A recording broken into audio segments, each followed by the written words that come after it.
اعوذ باللہ من الشیطان الرجیم بسم اللہ الرحمن الرحیم الحمد للہ رب العالمین والصلاة والسلام علی اشرف الانبیاء والمرسلین سیدنا و مولانا ابی القاسم محمد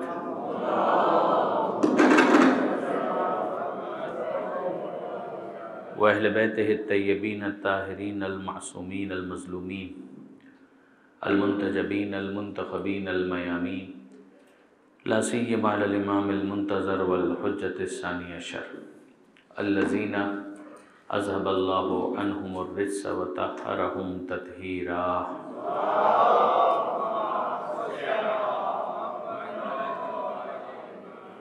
واللعنۃ الدائمۃ الباقیۃ علی اعدائہم اجمعین من یوم ظلمہم الی قیام یوم الدین۔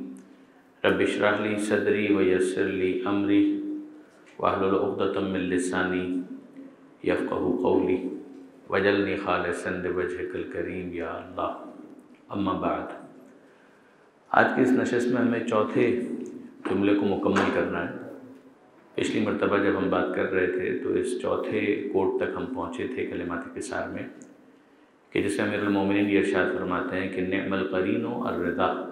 اس حصے پر بات ہو چکی تھی کہ بہترین رفیق، بہترین دوست تسلیم و رضا ہے، کہ انسان اگر راضی برضائے خدا رہے تو یہ اس کا ایک شریک، اس کا ایک ساتھی، اس کا ایک رفیق، اس کا دوست بن جاتا ہے، جو اس کو پھر آئسولیشن سے بچاتا ہے۔ وہ اپنے آپ کو اس سچویشن کے اندر اجنبی محسوس نہیں کرتا، اس لیے کہ دوست کا کام یہ ہوتا ہے کہ وہ تنہائی کے احساس کو ختم کر دے۔ اگر ایک انسان تنہا ہے تو وحشت محسوس کرتا ہے، اجنبیت کا احساس کرتا ہے۔ اگر اس کا کوئی دوست ہے، کوئی رفیق ہے، تو ظاہر ہے کہ پھر وہ اجنبیت اور وحشت کے اثر سے اور احساس سے باہر آ جاتا ہے۔ تو نعم القرین الرضا، کہ قرین، مصاحب، دوست، رفیق، سب سے بہتر، کیا ہی اچھا رفیق ہے یہ احساس کہ جو انسان کے دل کے اندر پیدا ہو جائے کہ وہ راضی برضائے رب ہے۔ والعلم وراثۃ کریمہ، اس پر بھی بات ہو چکی تھی کہ علم وراثۃ کریمہ ہے، یعنی شریف ترین میراث اگر کوئی ہو سکتی ہے تو علم، کہ جس کے حوالے سے گزارش کی گئی تھی کہ میراث منتقل ہوتی ہے، اسی طریقے سے علم صاحب علم سے اس کے شاگردوں تک منتقل ہوتا ہے، اور پھر اس کے بعد وہ اس سے فائدہ اٹھاتے ہیں۔ جس طرح سے کسی بھی ملنے والے ترکے سے یا میراث سے، انہیریٹنس سے جو ورثہ ہوتے ہیں وہ فائدہ اٹھاتے ہیں، تو اسی طریقے سے علم سے بھی دوسرے فائدہ اٹھاتے ہیں۔ پھر اس کے بعد میں نے امیر المومنین ہی کا ایک جملہ آپ کی خدمت میں عرض کیا تھا، تو جناب کمیل کو مخاطب کر کے انہی کلمات انکسار میں وہ بہت بعد میں یہ جملہ آئے گا، کہ جس میں انہوں نے یہ ارشاد فرمایا تھا علم کی اہمیت کو سمجھاتے ہوئے کہ جو علم ہے وہ بات کے لیے، صاحب علم کے لیے ایک ذکر جمیل فراہم کرتا ہے۔ یعنی جس طریقے سے ایک شخص اس دنیا سے چلا گیا تو بہت کچھ وہ چھوڑ کر جاتا ہے، تو یہ جو صاحب علم ہوتا ہے وہ اپنی اچھی یادیں چھوڑ کر جاتا ہے جو علم سے مربوط ہوتی ہیں۔ تو جتنے اس کے شاگرد ہیں، جتنے اس سے استفادہ کرنے والے ہیں، وہ سب اس کے لیے ذکر خیر کرتے ہیں کہ وہ ایک اچھے استاد تھے کہ جن سے ہم نے استفادہ کیا، کہ اس کو بھی میراث میں شمار کیا جائے گا۔ والآداب حلل مجددہ، اور آداب حلل مجددہ یعنی خلعت، لباس، اور ایسا لباس کہ جو باعث زینت ہو، کہ جو انسان کے لیے باعث آرائش ہو، تزئین کا باعث بنے۔ اس کے لیے میں نے گزارش کی تھی آپ کی خدمت میں کہ اگر ایک انسان ایک لباس پہنتا ہے تو دو حال سے خالی نہیں، یا وہ اس کو سوٹ کر رہا ہے یا اس کو سوٹ نہیں کر رہا۔ ایک زیور ہے، ایک خاتون پہن رہی ہے، یا اس کو سوٹ کر رہا ہے یا سوٹ نہیں کر رہا۔ اگر آپ ایک کوٹ پہن رہے ہیں، وہ کوٹ آپ کے اوپر جچ رہا ہے یا نہیں جچ رہا، تو اگر وہ جچ رہا ہے تو یہی کہا جائے گا ایک بہت اچھے انداز سے کہ یہ آپ کو سوٹ کر رہا ہے۔ بالکل اسی طریقے سے جو آداب ہے، اوصاف حمیدہ، اچھی صفات، وہ انسان کے لیے باعث زینت ہے۔ اگر اس کے اندر اچھی عادات ہیں تو یہ عادات اس کے لیے باعث زینت ہے۔ جس طرح سے لباس اگر اچھا ہے اور اس کے اوپر جچ رہا ہے تو اس کی زینت میں، اس کی پرسنالٹی میں، جو آج کی اصطلاح میں کہا جائے گا کہ اضافہ کرنے کا باعث بنتا ہے، کہ اسی طریقے سے یہ اوصاف حمیدہ، یہ اچھے ایٹریبیوٹس، یہ اچھے اخلاق، یہ اس کے لیے باعث زینت ہوتے ہیں۔ والفکر مرآۃ صافیہ، یہ وہ جملہ ہے کہ جو آج بالکل نئی بات ہے کہ جو ہم شروع کر رہے ہیں۔ والفکر مرآۃ صافیہ، فکر ایک صاف اور شفاف آئینے کی طرح سے، آئینہ جتنا صاف ہوگا وہ اس میں موجود جو بھی امیج ہے اس کو ریفلیکٹ کرے گا۔ اگر اس کے اوپر داغ دھبے ہیں تو سیدھی سی بات ہے کہ اس کا ریفلیکشن یا جو صورت اس کے اندر نظر آ رہی ہے وہ داغدار نظر آئے گی، لیکن جتنا وہ صاف ہے اتنا ہی زیادہ وہ صورت اس کے اندر نمایاں ہو کر بالکل واضح کرسٹل کلیئر دکھائی دے گی۔ امیر المومنین یہاں پر فرماتے ہیں کہ یہی کام فکر کا ہے۔ اچھا اب آپ ذرا سا اس کے اوپر غور کیجیے گا کہ آئینے کے اندر آپ کیا دیکھتے ہیں۔ ظاہر وہ چیزیں کہ جو آپ اپنی آنکھ سے دیکھ سکتے ہیں اس کے لیے آئینے کی ضرورت نہیں ہے، یعنی ویسے ہی اگر آپ آنکھ سے دیکھ سکتے ہیں تو آئینہ آپ کیوں لگائیں گے؟ آئینے کی ضرورت آپ کو اس وقت پیش آتی ہے کہ جب کچھ ایسا آپ کو دیکھنا ہو کہ جس کو آپ اپنی آنکھوں سے فقط نہیں دیکھ سکتے، آپ کو ایک اور ہیلپر کی ضرورت ہے۔ میں آپ کو دیکھ سکتا ہوں، آپ مجھے دیکھ سکتے ہیں، میں اس ٹیشو کے باکس کو دیکھ سکتا ہوں، میں اس مائک کو دیکھ سکتا ہوں، اس ٹیبل کو دیکھ سکتا ہوں، میں اپنا چہرہ نہیں دیکھ سکتا۔ حالانکہ جتنا قریب میرا چہرہ میرے وجود کے ساتھ ہے شاید کوئی دوسری چیز نہیں ہے، مگر کبھی کبھی یہ ہوتا ہے کہ جو قربت ہے وہ خود پردے کا کام کرتی ہے، کہ انسان جس سے بہت قریب ہوتا ہے پھر اس کے بارے میں بہت کچھ وہ نہیں جان پاتا۔ اسی طریقے سے انسان کے لیے وجود خدا جو اتنا واضح ہے کہ اس کے لیے اس کے وجدان کے اندر، اس کے باطن کے اندر یہ چیز موجود ہے، مگر کئی مرتبہ ایسا ہوتا ہے کہ انسان اس حقیقت کو نہیں جان پاتا کہ جو قربت کی وجہ سے اتنی کلوزنس ہے کہ وہ خود ایک پردے کا کام کرتی ہے۔ بہت مشہور یہ علم کلام کی کتابوں کے اندر آیا کہ مچھلی کو کسی نے کہا کہ پانی بہت اہم ہوتا ہے، پانی بہت اہم ہوتا ہے، تو ایک مچھلی دوسری مچھلی سے پوچھنے لگی یہ پانی ہوتا کیا ہے، کہ جس کے بارے میں انسان یہ باتیں کرتے ہیں کہ پانی بہت اہم ہوتا ہے، پانی بہت اہم ہوتا ہے، وہ پانی ہی کے درمیان ہے، لہٰذا وہ پانی کے بارے میں گویا یہ احساس کر رہی ہے کہ پتہ نہیں یہ کیا ہوتا ہے، اس کو نہیں معلوم۔ تو قربت جو ہے کئی مرتبہ ایسا ہوتا ہے کہ وہ خود ایک پردہ بن جاتا ہے۔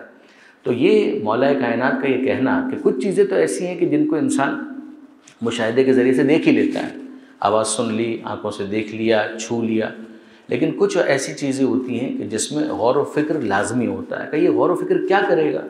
یہ غور و فکر انسان کے لیے آئینے کا کام کرے گا۔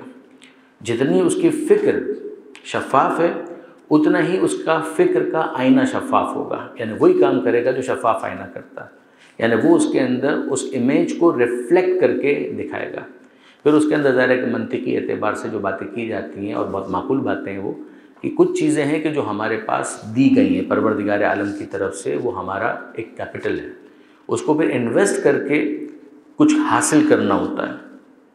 تو کچھ اولیات ہوتی ہیں، کچھ بدیہیات ہوتی ہیں، کچھ ایسی چیزیں ہوتی ہیں کہ جن کو انسان معلومات کے اعتبار سے جانتا ہے، مگر پھر اس کے بعد وہ اپنے ذہن کے اندر مختلف صغرا کبرا ملا کر نتیجے کو حاصل کرتا ہے، اور یہ جو نتیجے کو وہ حاصل کرتا ہے تو مجہول اس کے لیے معلوم بن جاتا ہے، یعنی کچھ جو اس کو پتہ تھا اس کو وہ جوڑ کر کچھ وہ نتیجہ حاصل کرتا ہے کہ جو اس کو پہلے نہیں پتہ تھا۔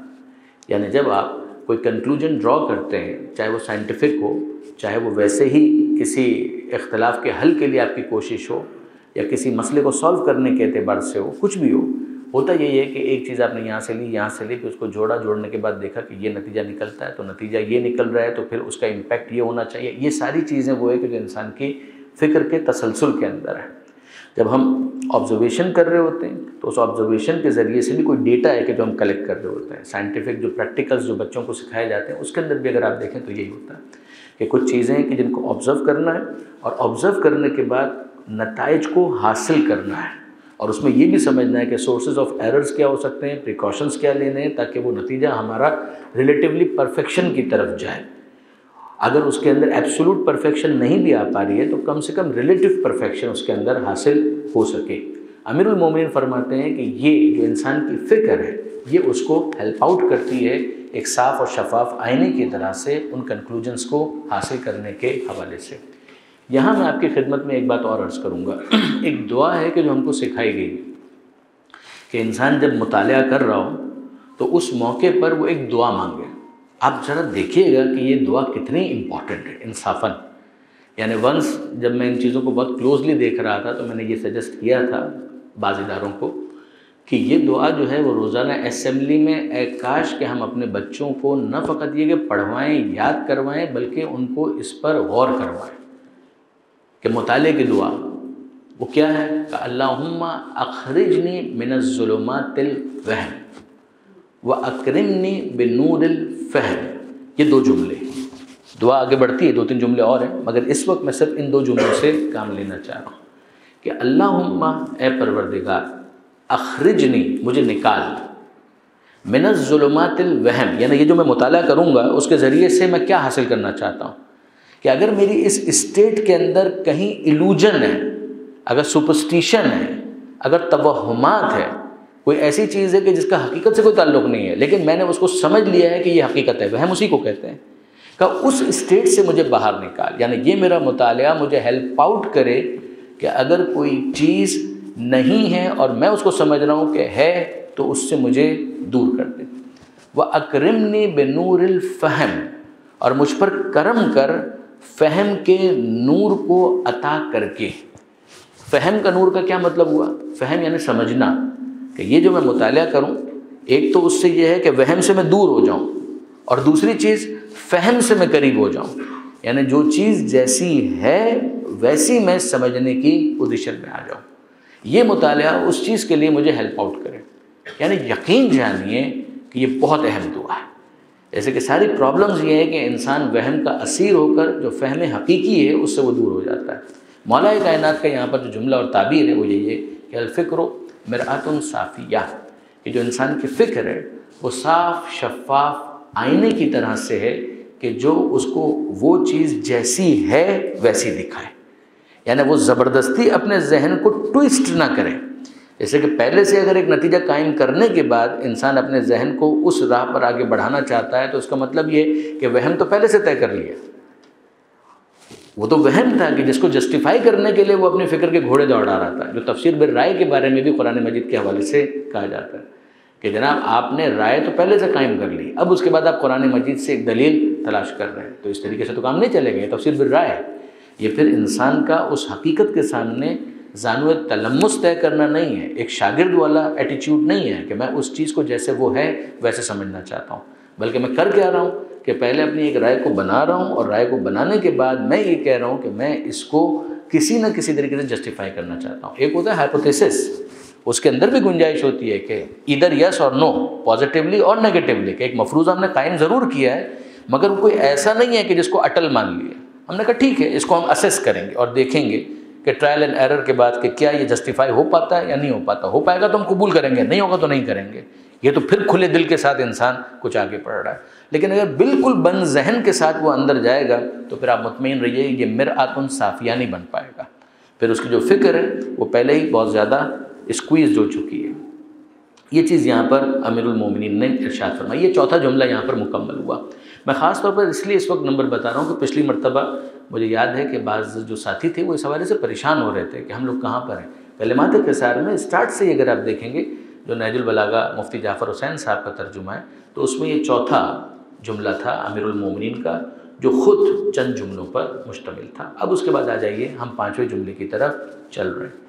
امیر المومنین فرماتے ہیں، یہ بھی بڑا سمپل لیکن ہے بہت گہرا، یعنی امپورٹنٹ بہت زیادہ۔ صدر العاقل صندوق سرہ، یہ امیر المومنین کے اس کوٹ کا پہلا حصہ ہے۔ صدر العاقل، صدر کہتے ہیں سینے کو، عقل مند انسان کا سینہ، صندوق سرہ، صندوق ہوتا ہے، تجوری ہوتا ہے اس کے راز کے لیے۔ ہم میں سے کوئی ایسا نہیں ہے اس دنیا کے اندر کہ جس کے کوئی اسرار، کوئی راز، کوئی پرائیویٹ بات نہ ہو، ایسا ہو ہی نہیں سکتا۔ مولا کائنات فرماتے ہیں کہ اگر ایک شخص یہ سمجھتا ہے کہ صاف گو ہونے کا مطلب یہ ہے، سمپل ہونے کا مطلب یہ ہے کہ وہ اپنا ہر راز دوسروں کے سامنے آشکار کر دے، تو وہ عاقل نہیں ہے، وہ بے وقوف ہے، وہ احمق ہے۔ عقل مند وہ ہوتا ہے کہ جس کا سینہ اس کے راز کے لیے تجوری کا کام کرے، صندوق کا کام کرے۔ آپ صندوق میں کس چیز کو رکھتے ہیں؟ اگر کوئی بہت ہی کیجول چیز ہے، کوئی بڑی عام سی چیز ہے تو اس کو تو آپ تجوری کے اندر بند نہیں کرتے ہیں۔ آپ تجوری کے اندر، یعنی بہت ساری چیزیں ہیں کہ جو اوپن، بھائی میرا نام محمد داؤدانی ہے، میرا قد یہ ہے، تو قد تو ظاہر ہے میں چھپا نہیں سکتا، وہ چھوٹا ہے بڑا ہے جتنا بھی ہے وہ سامنے ہی ہے، اس کے اوپر تو کوئی پردہ نہیں پڑ سکتا۔ میں چشمے پہنتا ہوں تو اس کو میں کیسے چھپاؤں گا؟ ہاں میں لینس لگا لوں تو چھپا سکتا ہوں، لیکن یہ کہ یہ کوئی ایسا ایشو نہیں ہے۔ لیکن بعض چیزیں ایسی ہو سکتی ہیں کہ جو گناہ بھی نہ ہوں، یعنی اس کو گناہ کے ساتھ کنفیوز مت کیجیے گا۔ ضروری نہیں ہے کہ وہ گناہ ہو، لیکن ایک انسان ہے، اس کی اپنی پرائیویٹ ایک لائف ہے، اپنی ایک زندگی ہے. ہو سکتا ہے کہ پرسنل لائف سے آگے ہم بڑھیں، کاروبار کے کچھ معاملات ایسے ہوں، خاندان کے کچھ معاملات ایسے ہوں، فیملی پرابلمز کچھ ایسی ہو سکتی ہیں کہ جس میں قطعاً یہ پسندیدہ نہ شمار کیا جائے کہ وہ ہر ایک کے سامنے اس کا ذکر کرے. اگر آپ کو یاد ہو تو ایک جملہ پہلے بھی آیا تھا کہ حانت علیہ نفسہ من امر علیہ لسانہ، کہ اس نے ذلت کو قبول کر لیا کہ جس نے اپنی زبان کو بے لگام چھوڑ دیا. اگر وہ اپنے نفس کے اوپر اپنی زبان کو مسلط کرتا ہے تو پھر وہ تذلیل نفس کے لیے اور ذلت نفس کے لیے اور سیلف ہیوملیشن کے لیے تیار ہو جائے. تو پھر وہ کیا کرے؟ اگر اس مسئلے کو وہ کسی کے ساتھ ڈسکس کرنا چاہ رہا ہے کہ اہل سے ڈسکس کرے، اہل سے ڈسکس کرے. تجوری میں جو سامان آپ کا موجود ہے اس کو آپ نکالتے ہیں، مگر موقعوں پر نکالتے ہیں. اگر آپ نے زیور اس کے اندر رکھا ہوا ہے تو کسی خاص موقع پر پہننے کے لیے آپ اس کو نکالیں گے. اگر آپ نے اپنے بانڈز وغیرہ کچھ اس کے اندر رکھے ہوئے ہیں تو جب اس کو آپ کو سیل آؤٹ کرنا ہے تب آپ اس کو نکالیں گے. اگر آپ اس کی اوتھینٹسٹی چیک کرنا چاہتے ہیں تو مثال کے طور پر کسی ماہر کے پاس لے جانے کے لیے آپ اس کو نکالیں گے. لیکن یہ تو نہیں ہوگا کہ گلی محلے کے ہر فرد کے سامنے لے جا کر بتائیں کہ دیکھیں صاحب ایک تجوری ہے کہ جس کے اندر ہم نے یہ چیز بھی رکھی ہوئی ہے تاکہ اس کو پتہ بھی چل جائے اور تجوری نہ رہے. یہ کوئی عقل مندی نہیں ہے. امیر المومنین فرماتے ہیں کہ a person should be wise enough کہ وہ طے کرے کہ کون سی چیز ایسی ہے کہ جو اوپن کرنے کی نہیں ہے، جو سب کے سامنے آشکار کرنے کے لیے نہیں ہے، بلکہ یہ اس کا ایک پرسنل پرائیویٹ میٹر ہے کہ جس پر دوسروں کو بھی تجسس نہیں کرنا چاہیے. یعنی میچور سوسائٹی کے اندر تو یہ ہونا چاہیے کہ دوسرے بھی اس کے بارے میں تجسس نہ کریں. وہ کیوں کیوریس ہوں کہ اس گھر کے اندر کیا ہو رہا ہے. یعنی آپ ذرا غور کیجئے، خود قرآن مجید کے اندر پروردگار عالم فرماتا ہے کہ لا تجسسوا، تجسس مت کرو. تجسس نہ کرو یعنی تمہیں اس کی ٹو میں نہیں رہنا چاہیے کہ اس کی پرائیویٹ لائف کے اندر کیا ہو رہا ہے. اگر وہ کسی خاص مسئلے کے اندر گرفتار ہے اور وہ تمہیں اپنا معتمد سمجھتا ہے تو لیٹ ہم اسپیک، اس کو بولنے دو، وہ صحیح موقع پر تم سے خود کنسلٹ کر لے گا. یا تم کو ایسا لگتا ہے کہ تمہارے پاس اس کی کوئی خبر ہے، کسی طریقے سے حاصل ہو گئی ہے اور وہ بیچارہ بہت پریشان ہے، اس کو نقصان ہو سکتا ہے، اور اس موقع پر تم اپنا ایک وظیفہ شرعی سمجھتے ہو، وہ ایکسیپشنل کلازز ہیں، وہ استثنائی معاملات ہیں. ورنہ ان پرنسپل یہ ہے کہ جس کے ذاتی پرسنل میٹرز ہیں وہ اس کی حد تک رہنے چاہیے. اس کے اندر دوسروں کو خواہ نہ اس کو انفارم کرنا چاہیے نہ دوسروں کو اس کے بارے میں تجسس کرنا چاہیے. ایک چیز تو امیر المومنین نے یہاں پر یہ ارشاد فرمائی کہ صدر العاقل صندوق سرہ. اب اس کا تعلق تو عقل کے ساتھ ہے، انٹلیکٹ کے ساتھ ہے. دوسری جو چیز امیر المومنین فرما رہے ہیں، انصاف کی بات یہ ہے کہ اس کا تعلق جذبات کے ساتھ، کہ دل کیسے قریب ہوتے ہیں. دل کیسے قریب ہوتے ہیں. بہت ساری چیزیں ہوتی ہیں کہ جس میں پھر عقل شل ہے، یعنی عقل کا اتنا رول نہیں ہوتا ہے. اس موقع پر جذبات بہت زیادہ کاؤنٹ کرتے ہیں. یہ دیکھیے دوسرا جملہ، والبشاشۃ حبالۃ المودہ. بشاشت کیا مطلب ہوگا اس کا؟ مسکرا کر ملنا، اچھے چہرے کے ساتھ، تبسم کے ساتھ، کشادہ روئی. یہ محبت اور دوستی کا پھندا ہے. حبال کا جو ترجمہ یہاں پر مفتی صاحب نے کیا وہ پھندا، بعض نے اس کا ترجمہ جال سے کیا ہے، وہ ٹھیک ہے، مطلب یہاں پر نیگیٹو نہیں ہے. Try to understand. یعنی پھندے سے یہاں پر مراد ایسا نہیں ہے کہ کسی کا شکار کرنا ہے، ٹریپ کرنا ہے. مطلب یہ ہے کہ وہ تمہارا گرویدہ ہو جائے گا اگر تم اس سے اس طریقے سے ملو. اگر آپ کے ذہن میں ہو، ابھی تھوڑی دیر پہلے یہ بات ہو رہی تھی والآداب حلل مجددہ، کہ جو آداب ہیں وہ اسی طریقے سے ہیں کہ جیسے انسان نے کوئی ایسا لباس پہنا ہوا ہو کہ جو اس کے اوپر جچ رہا ہو. اس میں سے ایک چیز یہ امیر المومنین فرماتے ہیں کہ اس کا فائدہ یہ ہوگا کہ وہ تمہارا گرویدہ ہو جائے گا. یعنی گڑ نہیں دے سکتے تو گڑ جیسی بات تو دو. اگر اس کو کوئی رقم نہیں دے سکتے، یہ خود ایک اور حدیث کے اندر جملہ آیا بھی ہے کہ مال ایک بہت بڑا ٹول ہے کہ جس کے ذریعے سے کسی کو قریب کیا جا سکتا ہے. سیدھی سی بات ہے، آپ اس کو چائے پلائیے، بیٹھ کر پیٹیز کھلائیے، اس کو کھانے پر بلائیے، اس کو کوئی تحفہ دیجیے، دل قریب ہو جائے گا. بالکل دل قریب ہو جائیں گے. کیوں نہیں ہوں گے؟ اس لیے کہ بہرحال تحفوں کا، ہدیوں کا ایک اثر تو ہوتا ہے. لیکن اب دوسری بات جو حدیث کے اندر جملہ آیا کہ تم میں سے کوئی بھی اس قابل نہیں ہے کہ اتنا مال اس کے پاس ہو کہ ہر ایک کو مال کے ذریعے سے وہ اپنے سے قریب کر سکے. خلاصہ عرض کر رہا ہوں کہ یہ نہیں ہو پائے گا کہ ہر ایک کے اوپر تم مال خرچ کر سکو، اس کے ذریعے سے تم اس کو قریب کر سکو۔ جہاں کرو گے، لیکن تمہیں اس کے اندر سلیکٹیو ہونا پڑے گا۔ رشتہ دار ہیں، قریب کے افراد ہیں، بھائی ہیں، بہن ہیں، بیگم ہیں، ماں ہیں، باپ ہے، چچا ہیں، خالہ ہیں، یہ تو ٹھیک ہے، یہاں تک آپ بعض دوستوں کو دے لیں گے، آپ کے پاس زیادہ وسعت ہے تو زیادہ خرچہ کر لیں گے، کتنا ٹو واٹ ایکسٹینٹ؟ ایک وقت آئے گا کہ انسان مال خرچ نہیں کر سکے گا۔ تو پھر حدیث کے اندر الفاظ آئے، وہ لفظ یہ کہ مال خرچ کر کے تم ہر ایک کو اپنے سے قریب نہیں کر سکتے، لیکن مسکرا کر، اچھے طریقے سے بات کر کے تم ان کو اپنے دل سے قریب کر سکتے ہو، وہ تمہارے دل کے قریب آ جائیں گے، تمہاری قربتیں بڑھ جائیں گی، ایک کلوزنس تمہاری ڈیولپ ہو جائے گی۔ امیر المومنین نے اس کو حبال سے تعبیر کیا، حبالۃ المودہ، کہ یہ محبت کا ایک جال ہے کہ جس کے ذریعے سے، جس طریقے سے اگر آپ جال ڈالیں تو ظاہر ہے کہ وہ مچھلیاں اس کے اندر آ جاتی ہیں، کہ بالکل اسی طریقے سے وہ آ جائے گا، آپ کو نقصان نہیں پہنچانا اس کو، لیکن یہ قربت اس کے ذریعے سے بڑھتی ہے۔ تیسرا جملہ یہاں پر جو امیر المومنین نے ارشاد فرمایا وہ ہے کہ والاحتمال قبر العیوب، تحمل جس کے اندر ہے اس کے عیب چھپ جائیں گے۔ قبر العیوب، عیوب کی قبر ہے احتمال، احتمال حمل سے نکلا ہے، حمل کا مطلب ہے اٹھانا، تحمل کا مطلب ہے جس کے اندر تھوڑی زحمت بھی ہو، یعنی تحمل کا مطلب یہ ہے کہ کچھ تکلف بھی ہو رہا ہے اس کو اٹھانے میں، آسان نہیں اس کے لیے، مگر وہ تحمل کر رہا ہے، یعنی بات کچھ ایسی ہو گئی ہے کہ جو اس کو بری بہت لگ رہی ہے، لیکن یہ کہ اس کے باوجود وہ تحمل کر رہا ہے۔ ایک تو یہ ہے کہ وہ ریئیکٹ کرے اور پھر اگلے مرحلے کے اندر اوور ریئیکٹ کرے، ایک ہے ریئیکشن اور پھر اوور ریئیکشن، اور دوسرا یہ ہے کہ نہیں، وہ اس موقع پر والکاظمین الغیظ والعافین عن الناس واللہ یحب المحسنین، جو سورہ آل عمران کے اندر، کہ غصے کو پی جانے والے، معاف کر دینے والے، اور اللہ نیکی کرنے والوں کو دوست رکھتا ہے۔ یہ جو چیز ہے اس کا آغاز کہاں سے ہوتا ہے کہ وہ اس وقت اپنے غصے کو پی جائے۔ اچھا، اب ظاہر ہے کہ کچھ ایسے مواقع ہوتے ہیں کہ جہاں پر غصے کو ایکسپریس کرنا ضروری ہوتا ہے، دین کی نظر میں اس کو ایکسیپشن بنائیے، دین یہ کہتا ہے کہ اس کو ایکسیپشن بنائیے، اس کو پرنسپل مت بنائیے، پرائمری رول یہ مت بنائیے، اس کو سیکنڈری کلاس بنائیے۔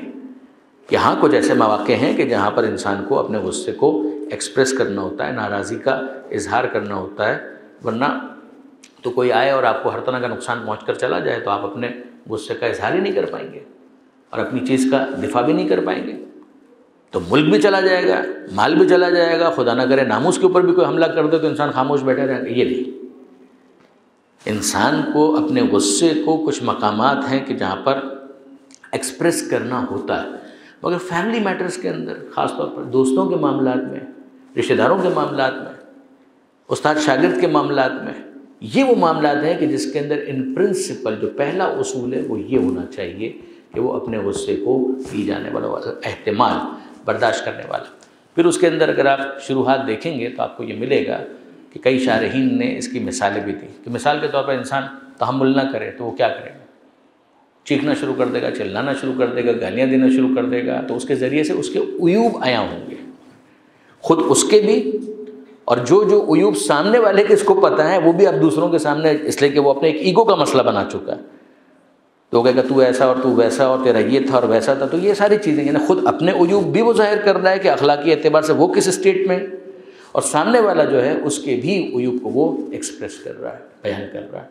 لیکن اس موقع پر بجائے اس کے اگر وہ اپنے اس غصے کو پی جاتا یا کم سے کم تحمل کر لیتا، برداشت کر لیتا، تو کیا ہوتا کہ عیوب کے اوپر پردہ رہتا جو بہت اچھا ہے، خود اس کے عیوب بھی ڈھک چھپ جاتے اور سامنے والے کی بھی رسوائی نہ ہوتی۔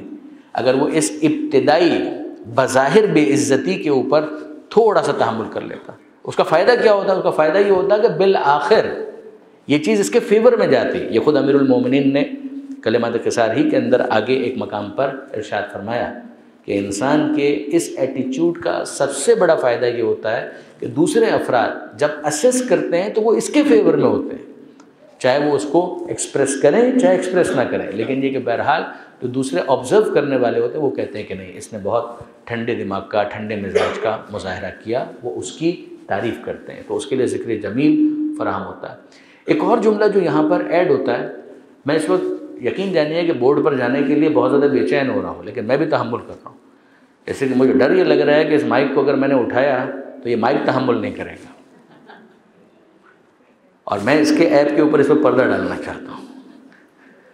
تو اب یہاں پر جو دوسرا جملہ ساتھ ہی ساتھ لگا ہوا ہے وہ یہ ہے کہ المسالمۃ خباء العیوب، صلح و صفائی عیبوں کو ڈھانپنے کا ذریعہ ہے، یعنی جس طریقے سے والاحتمال و قبر العیوب، اسی طریقے سے المسالمہ خباء العیوب، مسالمہ کا مطلب ہے صلح و صفائی۔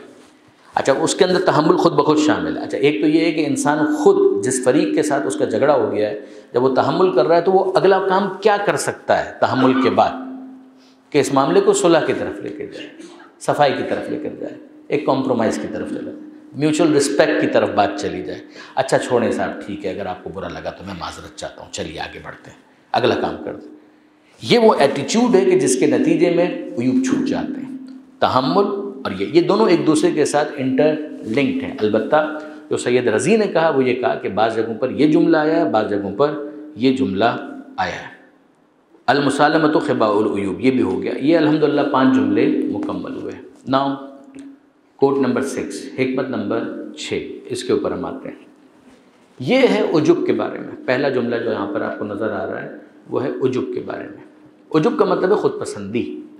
من رضی عن نفسہ کثر ساخط علیہ والصدقۃ دواء منجہ واعمال العباد فی عاجلہم نصب اعینہم فی آجلہم۔ یہ 3 جملوں پر مشتمل ایک کوٹ ہے پورا امیر المومنین کا۔ اس کا پہلا حصہ کیا ہے جو میں نے عرض کیا کہ عجب کے بارے میں۔ عجب کا مطلب ہے خود پسندی۔ ایک انسان ہے جو سیلف سینٹرڈ ہوتا ہے، وہ اپنے بارے میں ہی بس سوچتا رہتا ہے، اپنے بارے۔ انسان بٹ نیچرل اپنے بارے میں سوچے گا، یہ فطری ہے معاملہ۔ آپ سب سے زیادہ اپنے بارے میں سوچنے کا حق بھی رکھتے ہیں، اس میں کوئی خرابی نہیں ہے۔ میرا بنے گا کیا، ہوگا کیا، مستقبل میں کیا ہوگا، میں کیسا دکھ رہا ہوں، میں کیسا لگ رہا ہوں، میں کیا پڑھنا چاہتا ہوں، میں کیا پڑھ سکتا ہوں، میں کیا بن سکتا ہوں، there is no harm in it، اس میں کوئی پرابلم نہیں۔ جس چیز کے اوپر کنڈیم کیا جا رہا ہے وہ ایکسیسو، ایک روٹین سے ہٹ کر، ایک عام رفتار سے ہٹ کر اس بارے میں غور کرنا کہ جس کے نتیجے میں ایک انسان دوسروں کو بالآخر حقیر سمجھنے لگتا ہے، اور پھر یہ معاملہ چلا جاتا ہے تکبر اور ایروگنس تک، جہاں وہ دوسروں کو لیٹ ڈاؤن کرتا ہے۔ یہاں پر امیر المومنین فرماتے ہیں کہ من رضی عن نفسہ، کہ جو شخص خود اپنے نفس سے راضی ہو گیا، کثر الساخط علیہ، تو پھر ہوگا کیا، ہوگا یہ کہ دوسروں کو وہ ناپسند ہو جاتا ہے، دوسرے اس کو پسند نہیں کرتے۔ یعنی وہ چاہ یہ رہا تھا کہ اس کے ذریعے سے وہ کہ میں ایسا ہوں، میں ایسا ہوں، میں ایسا ہوں، میں ایسا ہوں، میں ایسا ہوں، مگر اس کے ساتھ وہ چاہ کیا رہا تھا کہ جب میں یہ کہوں کہ میں ایسا ہوں تو دوسرے بھی کہے کہ ہاں آپ ایسے ہیں۔ اس کا مقصد تو یہ تھا، وہ اپنے نفس کو ایک سیٹسفیکشن دینا چاہتا کہ میں ایسا ہوں، میں ایسا ہوں، اور اس کا اظہار بھی بہت ضروری ہے، اس لیے کہ حق اور حقیقت یہی ہے کہ میں ایسا ہوں، اور جب میں ایسا ہوں تو میں اظہار کروں گا تو سامنے والے کیا کریں گے، سیکنڈ کریں گے، وہ بھی مجھے اسی طریقے سے کمپلیمنٹ کریں گے کہ ہاں واقعاً آپ ایسے ہیں۔ تو ممکن ہے کہ اگر سیٹھ صاحب یہ کہیں تو جتنے امپلائیز ہیں وہ بھی ساتھ ساتھ وہی تسبیح پڑھنا شروع کر دیں، کرنا تو شروع پڑھ تو دیں گے وہ تسبیح، مگر آپ ان کے دل میں جھانک کر دیکھیں وہ یہی چاہتے ہیں، کہنا بھی یہ چاہتے ہیں یا نہیں چاہتے، وہ یہ بولنا چاہتے ہیں، وہ نہیں بولنا چاہتے۔ مزہ تو یہ تھا کہ آپ کچھ نہ کہتے، آپ اپنے اس عمل کے ذریعے سے پریکٹیکلی وہ چیز کر کے دکھاتے، پھر آپ ہٹ جاتے، اور آپ کے جانے کے بعد وہ آپس میں یہ بات کرتے کہ یہ ایسے ہیں، اور واقعاً وہ آپ کے بارے میں ایک پازیٹیو کمنٹ ہوتا، جس کو آپ کہتے ہیں ذکر جمیل فراہم کرنا۔ تو اس کے لیے actions speak louder than voice. ضرورت نہیں ہے کہ انسان اپنی زبان سے اس بات کا اظہار کرے۔ کیا یہ ایبسولوٹ پرنسپل ہے کہ ہر جگہ ایسا ہی ہوگا؟ جواب جی نہیں، یہ ایبسولوٹ پرنسپل نہیں ہے۔ ہم نے ایک طالب علم سے کہا کہ سی وی بنا کر لے آئیے، اگر آپ کو جاب چاہیے یا نوکری کرنا چاہتے ہیں تو اپنا بایو ڈیٹا، سی وی، ریزیومے بنا کر لے آئیے، تو کسی مناسب جگہ پر ہم فارورڈ کر دیں گے۔ تو انہوں نے کہا کہ یہ تو خود پسندی ہے کہ میں اپنے بارے میں بتاؤں، یہ تو عجب ہے، تو مولانا نے منع کیا ہے۔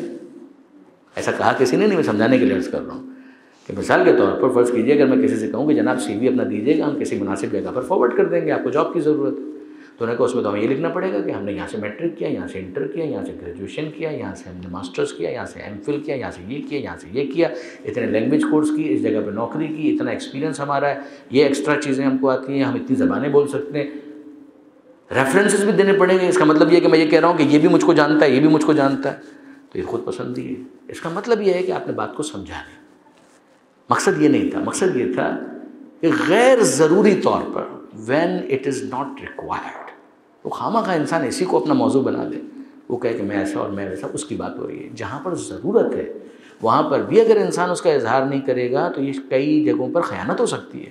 میں مثال آپ کی خدمت میں عرض کروں، ذرا سا اس کو دیکھیے گا۔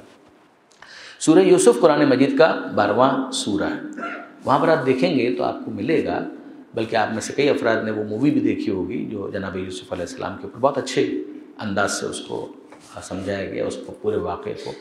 تو اس میں جناب یوسف علیہ السلام کا جملہ ہے عزیز مصر کے سامنے، عزیز مصر نہیں، بادشاہ کے سامنے، اجعلنی علی خزائن الارض، کہ آپ مجھے زمین کے جو خزانے ہیں اس پر مقرر کیجئے۔ کیوں؟ اس لیے کہ انی حفیظ علیم، امین یا علیم، بہرحال کہ میں حفیظ بھی ہوں اور علیم بھی ہوں۔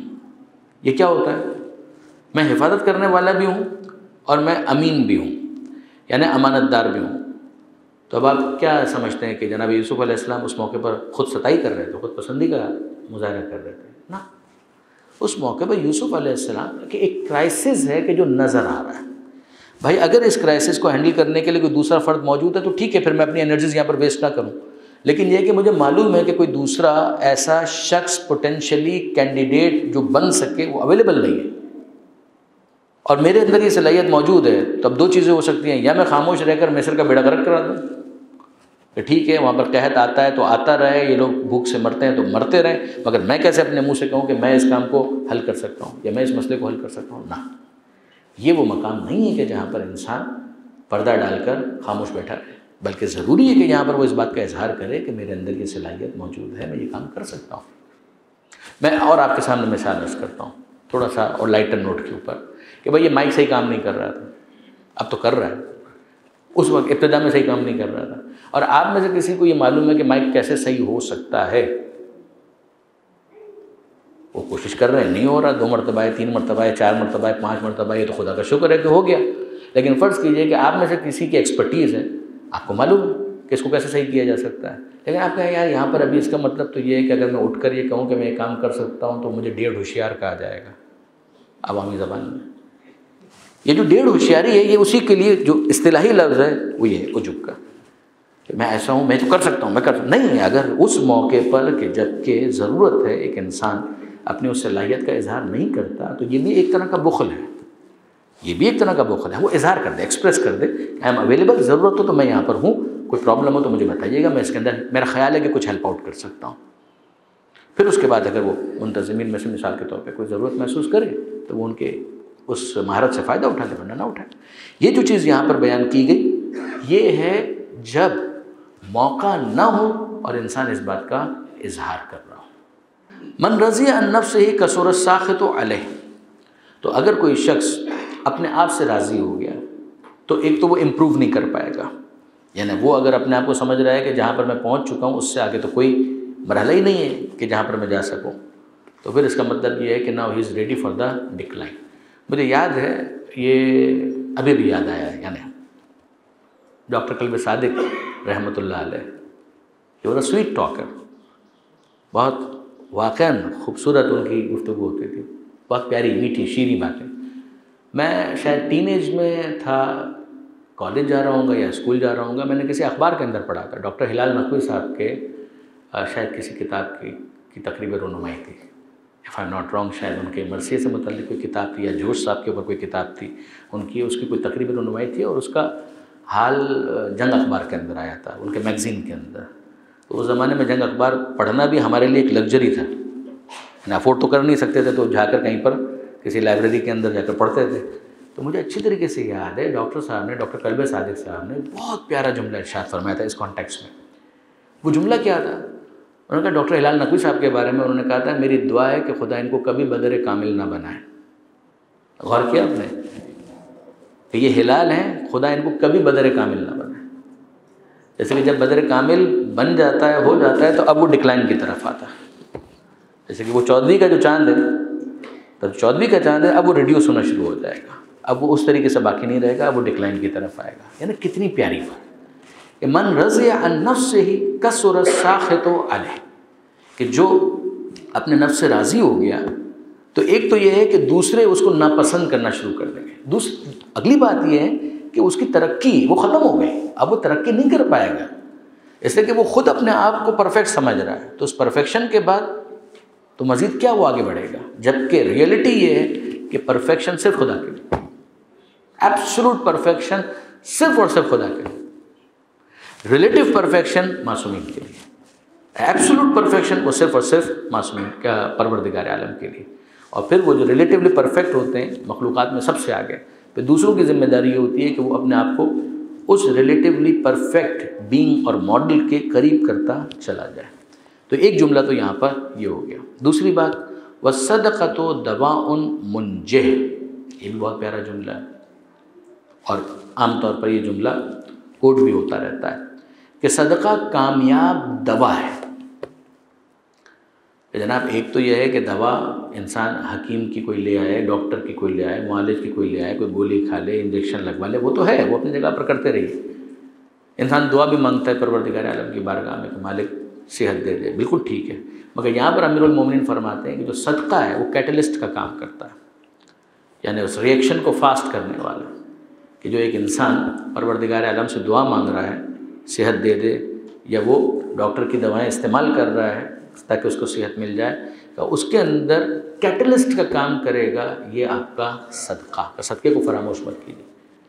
اور صدقے کے اندر پھر اس کے جو شارحین نے لکھا وہ بہت کچھ لکھا کہ اس میں صرف آپ پیسے کو مت سمجھیے، پیسہ تو ہے، لیکن اگر کاؤنسلنگ کے ذریعے سے کوئی کسی کو ہیلپ آؤٹ کر دیتا ہے کہ یہ بھی صدقہ ہے.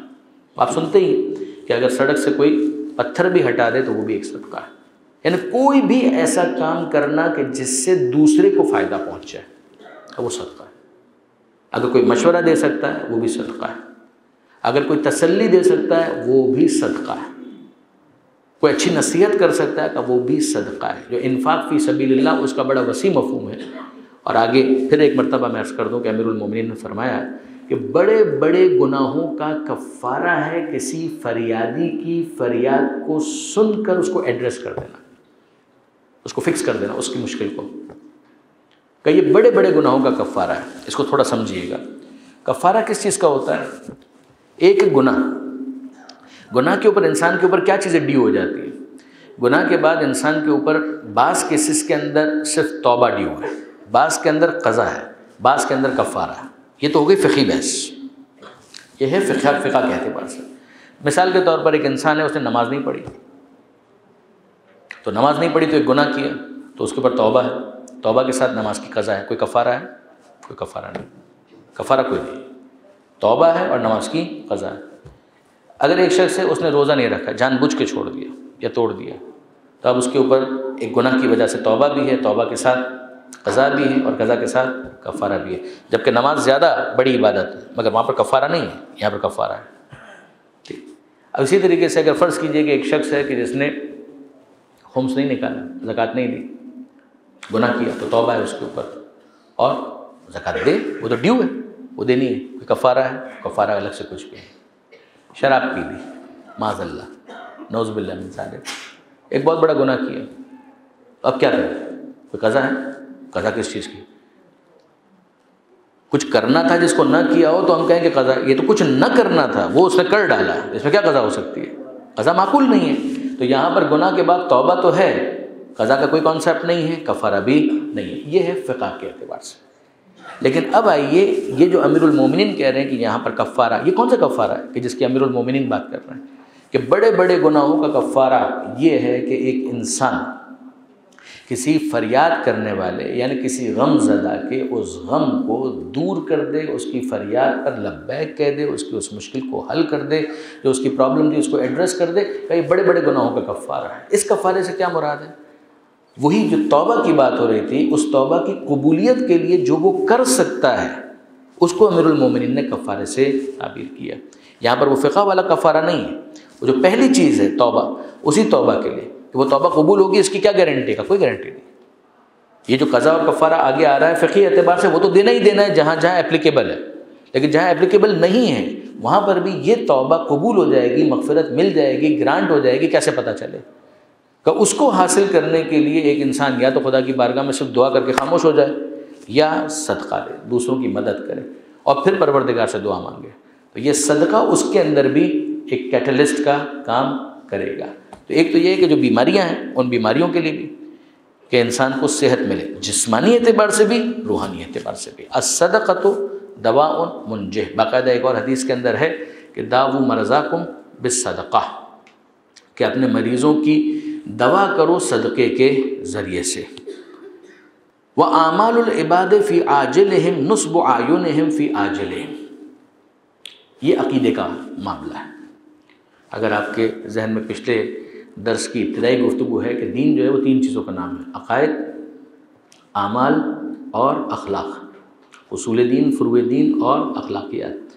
اگر آپ دیکھیں تو یہ جو پہلا جملہ تھا یہاں پر، من رضی عن نفسہ کثر الساخط علیہ، یہ اخلاقی مسئلہ تھا کہ جو ایک عمل کو جنم دیتا ہے کہ دوسروں کے دل میں اس کے لیے ناپسندیدگی کے جذبات پیدا ہوتے ہیں، دل کے اندر خود پسندی ایکسیسو، اور پھر اس کا نتیجہ یہ ہے کہ زبان سے اس کا اظہار، میں ایسا، یہ اخلاقی مسئلہ عمل بنا، اور اس نے انفر کیا، لیڈ کیا ایک ایسے عمل تک کہ جو دوسروں کے دل میں پیدا ہوا تھا، اس کو انہوں نے ریفلیکٹ کرنا شروع کر دیا، ناپسندیدگی کے جذبات۔ دوسرا جو تھا یہ تھا عمل، والصدقۃ دواء منجح، اور اس کا نتیجہ بتایا۔ صدقے کا تو مطلب ہے کچھ کرنا، کسی اور کی مدد کرنا۔ تیسری جو چیز ہے یہاں پر یہ ہے انسان کے عقائد کا معاملہ ہے کہ بھئی جو عمل ہم کر رہے ہیں یہ ہوگا کیا ان کے ساتھ۔ وَأَعْمَالُ الْعِبَادِ فِي عَاجِلِهِمْ، جو انسان کا عمل ہے اس دنیا میں، نُصْبُ أَعْيُنِهِمْ فِي آجِلِهِمْ، یہ آخرت میں اس کی آنکھوں کے سامنے ہوگا۔ ہے تو عمل مگر آخرت میں آنکھوں کے سامنے ہوگا، یہ ہے عقیدہ، یہ ہے اصول دین، جس کو آپ کہتے ہیں تجسم اعمال۔ اصطلاحاً اس کو کہا جاتا ہے کہ جو عمل ایک انسان کر رہا ہے، پروردگار عالم ہر عمل کو ایک صورت بنا کر وہاں پر پیش کر دے گا۔ قرآن مجید کے اندر بہت مشہور سورہ ہے سورہ زلزال، 99 نمبر کا سورہ، چند آیتوں پر مشتمل مگر بہت ہی کمال کا سورہ۔ اذا زلزلت الارض زلزالها واخرجت الارض اثقالها وقال الانسان ما لها يومئذ تحدث اخبارها بان ربك اوحى لها يومئذ يصدر الناس اشتاتا، یہ قیامت کی پوری منظر کشی ہے۔ زلزلہ آئے گا، زمین کا یہ حال ہوگا، وہ اپنی خبریں نکال کر باہر پھینک دے گی، اور لوگ کہہ رہے ہوں گے کہ اس کو ہو کیا گیا ہے، اس لیے کہ اس کے رب نے اس کے اوپر وحی کی ہے کہ ایسا ہی کرنا ہے۔ وہ دن کہ جب لوگ نکلیں گے اپنی قبروں سے تاکہ وہ دیکھیں جو ان کے اعمال ہیں۔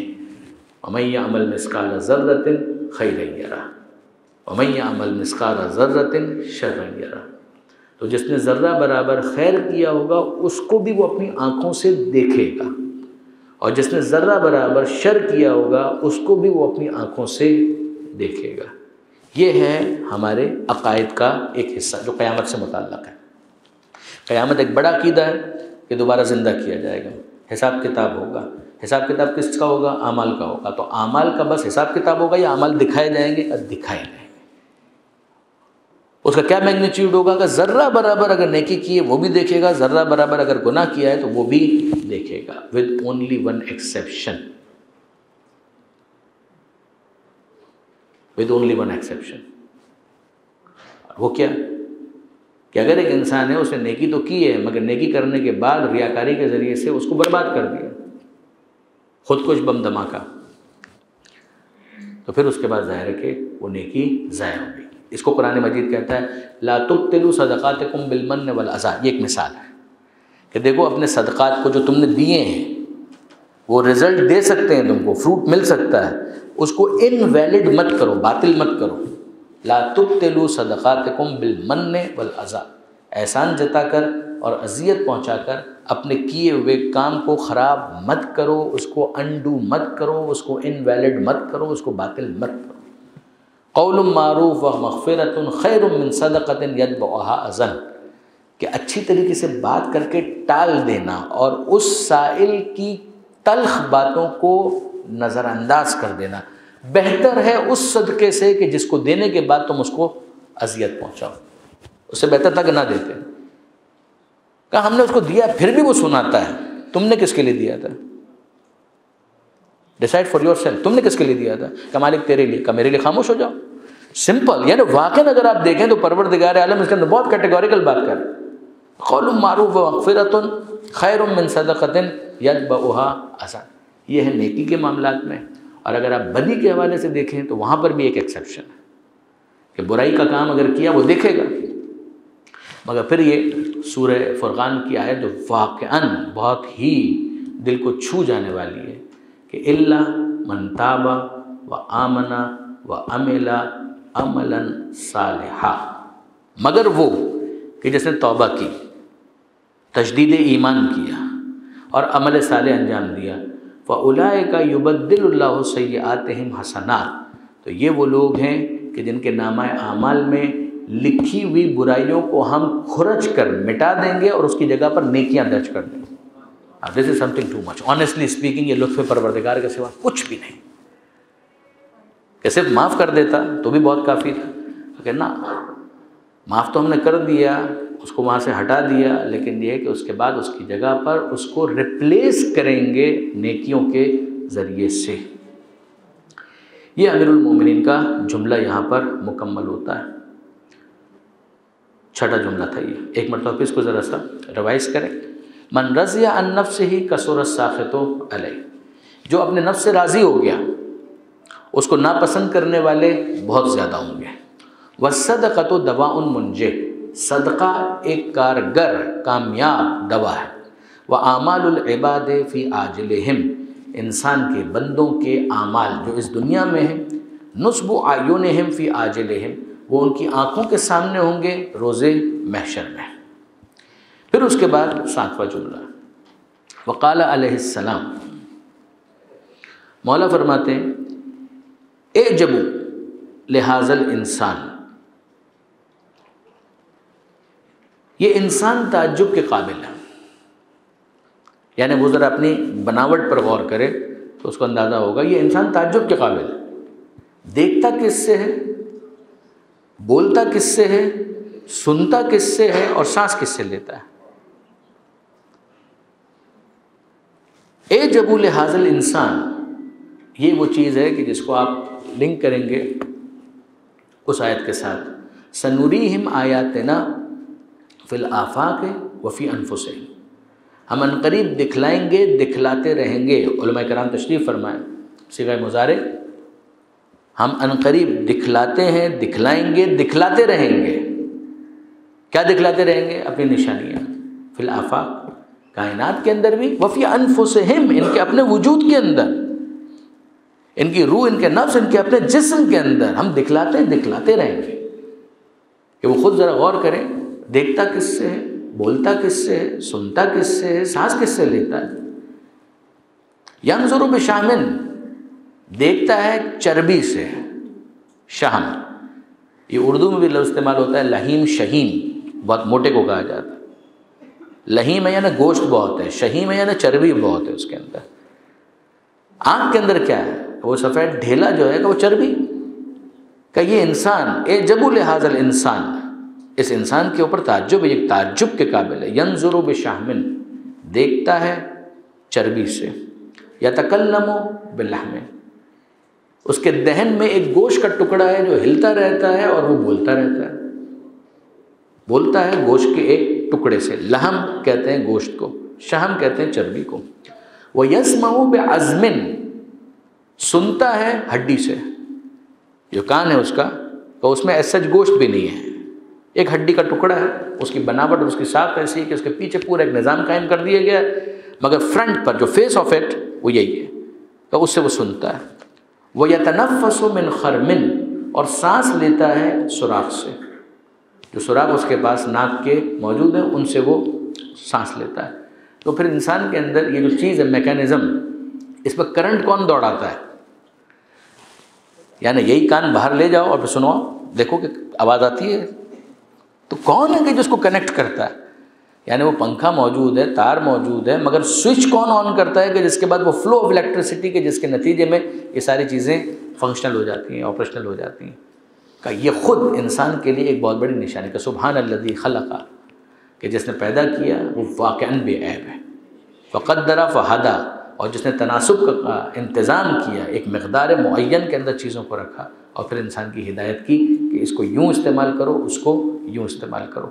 اعجبوا لہذا الانسان ینظر بشحم ویتکلم بلحم ویسمع بعصم ویتنفس من خرم. اب پھر اس کے بعد ظاہر ہے کہ یہی چیزیں ہیں کہ جن کے ذریعے سے انسان ڈیٹا بھی کلیکٹ کرتا ہے، دیکھتا ہے تو کتنی تصویریں ہیں کہ جو اس کے ذہن کے اندر سٹور ہو جاتی ہیں، ہوتی رہتی ہیں مسلسل. ان میں سے جو محفوظ ہو جائے وہی تو انسان کی میموری ہے. جو انسان کا حافظہ ہے وہ وہی ہے کہ جو اس کے دیکھے ہوئے مناظر اس کے ذہن کے اندر محفوظ ہو گئے. جو آوازیں محفوظ ہو گئیں وہ بھی اس کی میموری ہے.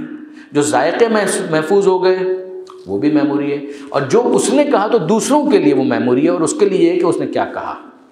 اور بالآخر جو وہ سانس لے رہا ہے تو سانس کے نتیجے میں کیا پورے جسم کا نظام معطل نہیں ہو جائے گا اگر یہ آکسیجن نہ ہو. وہ جو بلڈ ہے، پیور اور امپیور بلڈ، ظاہر ہے کہ یہ تو ڈاکٹر حضرات کی فیلڈ ہے، وہ زیادہ اس کے اوپر بہتر بات کر سکتے ہیں. آکسیجنیٹڈ ڈی آکسیجنیٹڈ جو بلڈ ہے کہ جو انسان اپنے وجود کے اندر داخل کر رہا ہے اور پھر بالآخر وہ خون کے ساتھ مکس اپ ہونے کے بعد باڈی کے پارٹس تک پہنچ رہے ہیں آرٹریز کے ذریعے سے، اور پھر جو امپیور بلڈ ہے وہ آن دا وے بیک وینس کے ذریعے سے پورا جو وینس سسٹم ہے جو دل تک آ رہا ہے. امیر المومنین فرماتے ہیں کہ ذرا دیکھو فیس کے اوپر کیا چیز ہے. ایک ناک ہے، اس کے 2 سوراخ ہیں، پروردگار عالم نے ان کو کنیکٹ کیا ہوا ہے. دیکھیے یہ نشانی کیسے بنتی ہے. وہ خدا نہ کرتا یہ سارا سلسلہ، جو اندر خون پیدا کر سکتا ہے تو اندر آکسیجن بھی پیدا کر سکتا ہے. نہیں پیدا کیا اس نے اس طریقے سے، اس نے اس طریقے سے رکھا کہ خون اندر ہوگا، آکسیجن باہر سے آئے گی. آپ ذرا غور کیجئے، آنکھیں اندر ہوں گی، منظر باہر ہوگا، کان یہاں ہوں گے، آواز باہر ہوگی. آپ یہ واقعاً پروردگار عالم کس طریقے سے کنیکٹ کرتا ہے کہ تمہارا ایک وجود ہے اور باہر سے دیکھو ہم اس کو کس طریقے سے کنیکٹ کرتے ہیں تاکہ تم کو ہماری پالیسی سمجھ میں آئے. کہ پالیسی یہ ہے کہ ان نشانیوں کے ذریعے سے ہم تمہیں کسی منزل کی طرف متوجہ کرنا چاہتے ہیں کہ کوئی ہے کہ جس نے اس سارے نظام کو قائم کیا، ورنہ انسان اجنبی ہو کر رہ جائے، اس دنیا کے اندر سروائیو ہی نہ کر پائے. جتنے عرصے کے لیے پروردگار اس کو دیکھنا چاہتا ہے اس دنیا میں، اس عرصے کے لیے بھی وہ سروائیو نہیں کر پائے گا. آکسیجن کا محتاج ہو اور باہر آکسیجن نہ ہو، سانس کیسے لے گا؟ کیسے لے گا سانس؟ تو یہ سارے معاملات اس طریقے سے کہ اعجبوا لہذا الانسان، اس انسان پر تعجب ہے، یہ انسان تعجب کے قابل ہے کہ ینظر بشحم، دیکھتا ہے چربی کے ذریعے سے، یتکلم بلحم، بولتا ہے گوشت کے ایک ٹکڑے کے ذریعے سے، ویسمع بعظم، سنتا ہے ہڈی کے ذریعے سے، ویتنفس من خرم، اور سانس لیتا ہے سوراخ کے ذریعے سے. اب اس کے بعد جو 8واں جملہ ہے بہت انٹرسٹنگ ہے، آنیسٹلی بہت انٹرسٹنگ ہے. یہ ہے دنیا کا بیہیویئر، دنیا کا معاملہ. اگر آپ اس کو میرے اس جملے کے ساتھ ذرا سا کنیکٹ کریں جو پچھلی مرتبہ شاید میں نے گزارش کی تھی کہ بہت ساری چیزیں ہیں کہ ایسا ہونا نہیں چاہیے مگر ہوتا ایسا ہی ہے. یعنی مشاہدہ یہ ہے کہ لوگوں کا رویہ ایسا ہے. وہ کیا ہے؟ ذرا سنیے گا. اذا اقبلت الدنیا علی احد، جب دنیا کسی کی طرف رخ کر لے، فیور میں ہو. اذا اقبلت الدنیا علی احد، جب دنیا کسی کے فیور میں ہوتی ہے، اعارت ہو محاسن غیرہ، تو دوسروں کی خوبیاں بھی اس کے کھاتے میں ڈالتی ہے. دوسروں کی کوالٹیز، دوسروں کی اچھائیاں وہ بھی اس کے کھاتے میں ڈالتی ہیں. وَإِذَا أَدْبَرَتْ عَنْهُ، اور جب دنیا اپنا رخ موڑ لیتی ہے، سَلَبَتْهُ مَحَاسِنَ نَفْسِ، تو واقعاً جو اس کی جینون خوبیاں ہیں وہ بھی اس کا کریڈٹ بھی اس کو نہیں دیتی. یہ دنیا کا مزاج ہے، اور انصافاً واقعاً ایسا ہی ہے. یعنی اگر دنیا اس کے فیور میں ہو تو اس کی وہ قیمت لگے گی جو اس کی نہیں تھی، اور اگر اس کے فیور میں نہیں ہے تو وہ قیمت بھی نہیں ملے گی کہ جو اس کی ہے. واقعاً جو قیمت اس کی ہے وہ بھی نہیں ملے گی. یعنی بہت آسان سی مثال میں آپ کی خدمت میں عرض کروں. کسی زمانے میں مجھے کرکٹ کا بہت شوق تھا. اب تو پتہ نہیں کب آتا ہے ورلڈ کپ اور چلا جاتا ہے، پتہ بھی نہیں چلتا. مجھے خود ہی حیرانی ہوتی ہے، اس لیے کہ ہم جب ینگ تھے، یا ابھی بھی ینگ ہیں، ایسا نہیں ہے، آپ لوگ یہ سمجھ لیں، ٹین ایج کی بات کریں، کہ جب ٹین ایج تھی تو اس زمانے میں جب ہم اپنے بعض بزرگوں کو دیکھتے تھے، علماء میں طالب علم میں بن چکا تھا، تو اس زمانے میں بعض علماء کو میں دیکھتا تھا، ان کو پتہ ہی نہیں ہے کہ کیا ہو رہا ہے اور کیا نہیں ہو رہا ہے، کون سا میچ چل رہا ہے، تو ہم کہتے تھے کہ یہ پتہ نہیں کیسی زندگی گزار رہے ہیں کہ ان کو یہی نہیں پتہ کہ آج میچ کون سا ہے، کس نے کتنے رن بنائے، پتہ ہی نہیں ان کو۔ اب واقعاً محسوس ہوتا ہے کہ جب کب وہ مقابلہ ہوا اور ختم ہو گیا پتہ ہی نہیں چلتا، ہوتا ہے ایسا۔ تو اس زمانے میں ہم لوگ یہ دیکھتے تھے کہ کوئی نیا بیٹسمین اگر آ گیا اور اس نے 1 سینچری بنا دی، جاوید میاداد کا ثانی آ گیا ہے، ویو رچرڈز آ گیا، یہ تو ویو رچرڈز ہے، اور اس کے بعد اگر 2 مرتبہ وہ 0 پر آؤٹ ہو جائے، اس کو بلہ اٹھانا بھی نہیں آتا ہے۔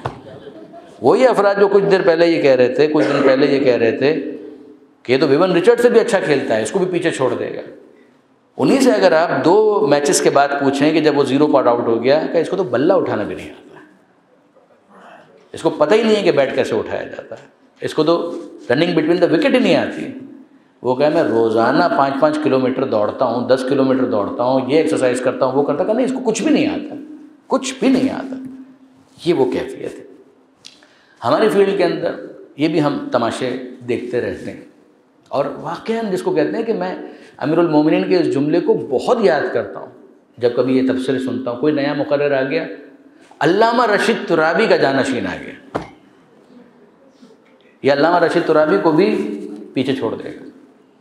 اس نے 2 مجلسیں اچھی پڑھ لیں، 3 مجلسیں اچھی پڑھ لیں، تقریر اچھی کر لی، خدا اس کی توفیقات میں اضافہ کرے، دعائیں دیجیے اس کو، لیکن تعریف کریں اس تقریر کی بالکل، مگر یہ جو کامنٹ آتا ہے کہ علامہ رشید ترابی کو بھی یہ پیچھے چھوڑ دے گا، خدا کرے کہ کوئی ایسا آ جائے۔ لیکن اس کے بعد اگر کوئی ہلکی بات اس نے کر دی، اس کو ممبر پہ بٹھایا کس نے؟ اس کو تو بات کرنا بھی نہیں آتا۔ یہ امیر المومنین کا جملہ جو ہے، آپ اس کو دیکھ لیجیے۔ امیر المومنین فرماتے ہیں، یعنی اس کی مثالیں بہت بن سکتی ہیں، ضرورت نہیں ہے کہ مثلا اس کو اور زیادہ ہم ایکسپینڈ کریں، ضرورت نہیں ہے۔ اذا اقبلت الدنیا علی احد، جب دنیا کسی کے فیور میں ہوتی ہے، یہ ایک اور جگہ امیر المومنین نے ارشاد فرمایا، الدہر یومان، یوم لک و یوم علیک، زمانہ 2 دنوں کا نام ہے، ایک دن تمہارے فیور میں ہے، دوسرا دن تمہارے اگینسٹ ہے، تمہارے خلاف۔ یہ ہوتا ہے۔ اذا اقبلت الدنیا علی احد، جب دنیا کسی کے فیور میں ہوتی ہے، اعارت ہو محاسن غیرہ، تو دوسروں کی خوبیاں بھی اس کے کھاتے میں ڈال دیتی ہیں۔ سب کچھ یہی کرتا ہے، باقی پورا ادارہ کچھ نہیں کرتا، کہ یہی سب کچھ کرتا ہے۔ وَإِذَا أَدْبَرَتْ عَنْهُ، اور جب پیٹ پھیر لے یہی دنیا، سَلَبَتْهُ مَحَاسِنَ نَفْسِ، تو جو اس کی واقعی خوبیاں ہوتی ہیں کہ وہ بھی، اس کا کریڈٹ بھی اس کو نہیں ملتا، یہ ہوتا ہے۔ اس کے بعد جو نواں جملہ ہے امیر المومنین کا، وہ پھر معاشرت سے متعلق ہے، اجتماعیات، سماجی معاملات۔ مولا فرماتے ہیں کہ خالط الناس مخالطتاً، لوگوں سے ملو تو اس طرح سے، ان متتم معہا بکو علیکم، کہ اگر تم اس دنیا سے چلے جاؤ تو وہ تم پر آنسو بہائیں، تمہاری کمی کو محسوس کریں، تمہاری کمی کو فیل کریں۔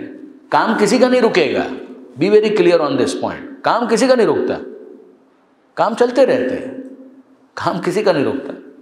بڑے بڑے لوگ آتے ہیں چلے جاتے ہیں، کام چلتے رہتے ہیں، کام نہیں رکتا، لیکن وہ تمہاری کمی کو محسوس کریں، وہ کہیں کہ نہیں یار اس کی بڑی یاد آتی ہے، وہ بہت اچھا انسان تھا، یعنی تمہاری اچھائیوں کو یاد کر کے، تمہارے بیہیویئر کو، تمہارے اخلاق کو یاد کر کے، تمہاری خوبیوں کو یاد کر کے وہ تم پر گریہ کریں، تم ان سے اس طرح سے ملو۔ خالط الناس مخالطتاً ان متتم معہا بکو علیکم، کہ اگر تم مر جاؤ، رخصت ہو جاؤ، کہ بالآخر جانا تو ہے، تو اس موقع پر اس کے بعد تمہیں یاد کر کے وہ آنسو بہائیں کہ اچھے تھے، ان کا اچھا کردار تھا، وہ ہمارے لیے اچھا سوچتے تھے۔ وَإِنْ عِشْتُمْ، اور جب تک تم زندہ رہو، ہنو الیکم، وہ تمہاری کمپنی کے لیے بےتاب رہیں، تمنا کریں کہ یار وہ مصروف بہت ہے، لیکن کاش کہ وہ آ جائے تو اس کے ساتھ بیٹھنے کا مزہ ہے، اس کے ساتھ ڈسکشن کرنے کا مزہ ہے، حرام کے لیے نہیں کہ مثال کے طور پہ وہ کہیں کہ نہیں ایسا وہاں پہ بیٹھ کے دونوں پیک بنا کر پیتے تھے تو بہت مزہ آتا تھا، اس کی بات نہیں، فار گاڈ سیک اس کے ساتھ مت کنفیوز کر دیجیے۔ بات ہو رہی ہے کہ نہیں، یعنی اس کے ساتھ بیٹھنا پازیٹیولی بہت اچھا لگتا تھا، اس کے ساتھ جو گفتگو تھی، اس کی شیریں باتیں تھیں، اس کی اچھی باتیں تھیں، کوئی کام کی بات تھی کہ جو وہ کر دیتے تھے اور یاد آتی ان کی. تو یہ والی باتیں کہ اگر وہ مر جائیں تو ان کے اوپر گریہ ہو، اور اگر وہ زندہ ہیں تو ان کی کمپنی کو انسان تمنا کرے کہ کتنا زیادہ موقع مل سکے کہ ان سے بیٹھ کر باتیں کی جا سکے. انصاف کی بات یہ علامہ طالب جوہری صاحب اس حوالے سے بہت یاد آتا ہے. میں انصافاً آپ سے عرض کروں گا کیونکہ آخری 12-15 سال جو ہمیں ملے تھے اس کے اندر ان کے ساتھ نشست و برخاست کا بہت موقع ملا. What a genius. یعنی بہت کم ایسے نابغہ شاید پیدا ہوتا ہے. میں اپنی زندگی کے بہت خوشگوار سال اس پیریڈ کو مانتا ہوں کہ جس میں علامہ صاحب نے نشست و برخاست کی مجھے اجازت دی. بہت سیکھنے کا موقع ملا. واقعہ اس میں یہی ہوتا تھا کہ اگر ان کا فون آ جائے کہ میاں آ جاؤ تو بس دل چاہتا تھا کہ انسان اڑ کر پہنچ جائے، اور وہاں پر جانے کا ٹائم ہوتا تھا، پھر آنے کا ٹائم نہیں ہوتا تھا. یہ ہوتا تھا کہ انٹری مشکل تھی، لیکن ایک دفعہ انٹری ہو جائے تو پھر اس کے بعد پھر اٹھ کر آنے کا ٹائم نہیں تھا. پھر ان کی شرائط کے اوپر وہ نشست برخاست ہوتے تھے.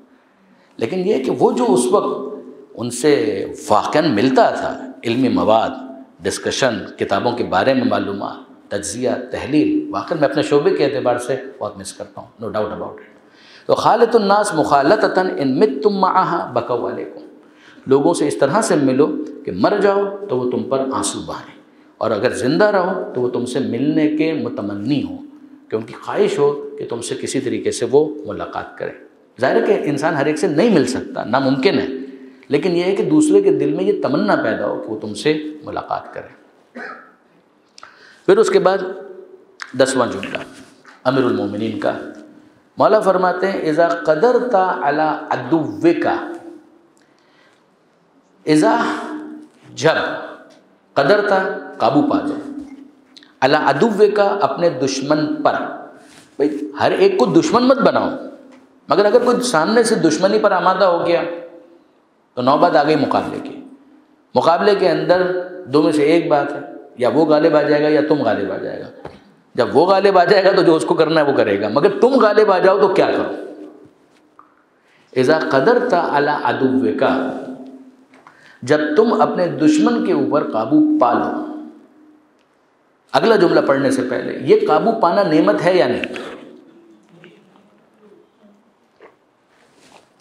تم ظالم نہیں تھے. دیکھیں ایزمپشن نمبر 1، تم ظالم نہیں تھے، تجاوز اس کی طرف سے تھا. تم نے مقابلہ کیا، اپنا دفاع کیا، اور اس دفاع کے نتیجے میں تم قابض ہو گئے، غالب آ گئے، تم نے کنٹرول حاصل کر لیا. تو جب کہ تم ظالم نہیں تھے، ظالم وہ تھا، تم مظلوم تھے، تم نے مقابلہ کیا، تم غالب آ گئے. یہ نعمت ہے یا نہیں؟ آف کورس یہ نعمت ہے. نعمت کے ساتھ شکر جڑا ہوا ہے. نعمت کے ساتھ شکر جڑا ہوا ہے کہ اگر نعمت ملی ہے تو وہ ایک شکر کا تقاضا کرتی ہے کہ اس نعمت کے اوپر شکر ہو. تو وہ شکر کیا ہو؟ یہاں پر امیر المومنین فرماتے ہیں فَاجْعَلِ الْعَفْوَ عَنْهُ شُكْرًا لِلْقُدْرَةِ عَلَيْهِ. تو اس نعمت تسلط کا شکریہ یہ ادا کرو کہ اس کو معاف کر دو. تو اس کو معاف کر دو. ہوگا کیا؟ ہوگا یہ کہ اگر اب وہ انسان بن گیا ہے تو اس کے دل میں تمہارے لیے اچھے جذبات پیدا ہوں گے، یہ دشمنی ختم ہو جائے گی. کہ اس کا جسم قابو کرنے سے کہیں بہتر ہے کہ اس کا دل اپنے قبضے میں کر لو. کہ یہ چاہتا تو اس موقع پر مجھے نقصان پہنچا سکتا تھا، بٹ ہی ڈڈنٹ. اس نے ایسا نہیں کیا. یہ وہ چیز ہے کہ جس کو امیر المومنین نے شکر نعمت سے تعبیر کیا. اور پھر اس کے بعد شکر کا نتیجہ کیا ہوتا ہے؟ یاد کیجئے اس آیت کو، لَإِن شَكَرْتُمْ لَأَزِيدَنَّكُمْ. اگر تم نعمت کا شکر ادا کرو گے تو ہم اس میں اور اضافہ کر دیں گے. تو مولا یہ سمجھا رہے ہیں کہ اس نعمت کا یہ شکر اگر تم ادا کرو گے تو مطمئن ہو جاؤ کہ تمہاری طاقت میں کمی نہیں ہوگی، تمہاری طاقت میں اور اضافہ ہو جائے گا، کیونکہ نعمت ہے. اور اس نعمت میں اضافے کی شرط شکر. اور شکر یہ ہے، جیسے کہ شکر کے جو مراحل ہیں نا، بیوی خواتین و حضرات دونوں کی بات کر رہا ہوں، کہ جو شکر کی جو شرائط ہیں ان میں سے یہ ہے کہ انسان اپنے دل میں احساس کرے کہ یہ نعمت اس کی طرف سے ہے. 1. نمبر 2، زبان سے اس کا اظہار کرے الحمدللہ. نمبر 3، اس نعمت کو وہاں استعمال کرے کہ جہاں پر وہ استعمال ہوتے ہوئے دیکھنا چاہتا ہے. یہ پانی نعمت ہے. عملی اس کا شکر یہ ہے کہ اس کو پیا جائے، پھینک نہ دیا جائے. اگر انسان اس کو پی رہا ہے اور اس کے ذریعے سے ایک توانائی اس کے اندر آ رہی ہے تو یہ اس نعمت کا عملی شکر ہے. یہ امیر المومنین کا 10واں جملہ. اب اس کے بعد 11واں جملہ، یہ بھی معاشرت سے متعلق ہے. سوسائٹی کے اندر. وقال علیہ السلام، یہ وہ جو مارکیٹنگ جو ٹیکٹکس ہوتی ہیں اس کے اندر کبھی کبھی کہا جا رہا ہے better than the best. It can't be better than the best. Best کا مطلب ہے بہترین، اس سے آگے کیا ہو سکتا ہے. اگر مارکیٹنگ کا ایک انداز ہوتا ہے نا کہ بیٹر دین دا بیسٹ، یعنی جو بیسٹ ہو سکتا ہے اس سے بھی بہتر، یہ بتانے کا انداز ہوتا ہے کہ تمہاری سوچ یہاں تک جا سکتی تھی، یہاں تک ہم نے پہنچا دی، یہاں تک بھی تمہاری سوچ نہیں تھی، مگر اب ہم اس سے بھی آگے کی بات کرتے ہیں. امیر المومنین فرماتے ہیں عاجز ترین قوم، یاد کیجئے ایک جملہ آ چکا ہے والعجز آفۃ، عاجز ہونا ایک آفت ہے. جو کر سکتے تھے اور نہیں کر پائے، کہیں عاجز ہو جانا ہے. یعنی قرار یہ تھا، ایزیوم یہ کیا گیا تھا کہ تم یہ کر سکتے تھے، تم نے اس کو اپنا شعبہ بنایا تھا، یا شعبہ نہ بھی بنایا ہو تب بھی ہر ایک شخص سے توقع ہے کہ یہ کام وہ کرے گا اور وہ نہ کر پایا، یہ عاجز ہے، نہیں کر پایا. اور نہیں کر پایا ایک آفت ہے، مصیبت. عاجز ترین کون ہے؟ وہ شخص کہ جو اتنا بھی نہیں کر پایا. اس کا مطلب یہ ہے کہ صاحب اس سے زیادہ تو کوئی عاجز ہو ہی نہیں سکتا. عاجز ترین. امیر المومنین فرماتے ہیں اعجز الناس، انسانوں میں عاجز ترین انسان وہ ہے من عجز عن اکتساب الاخوان، کہ جو اپنے لیے چند دوست بھی نہ بنا سکے.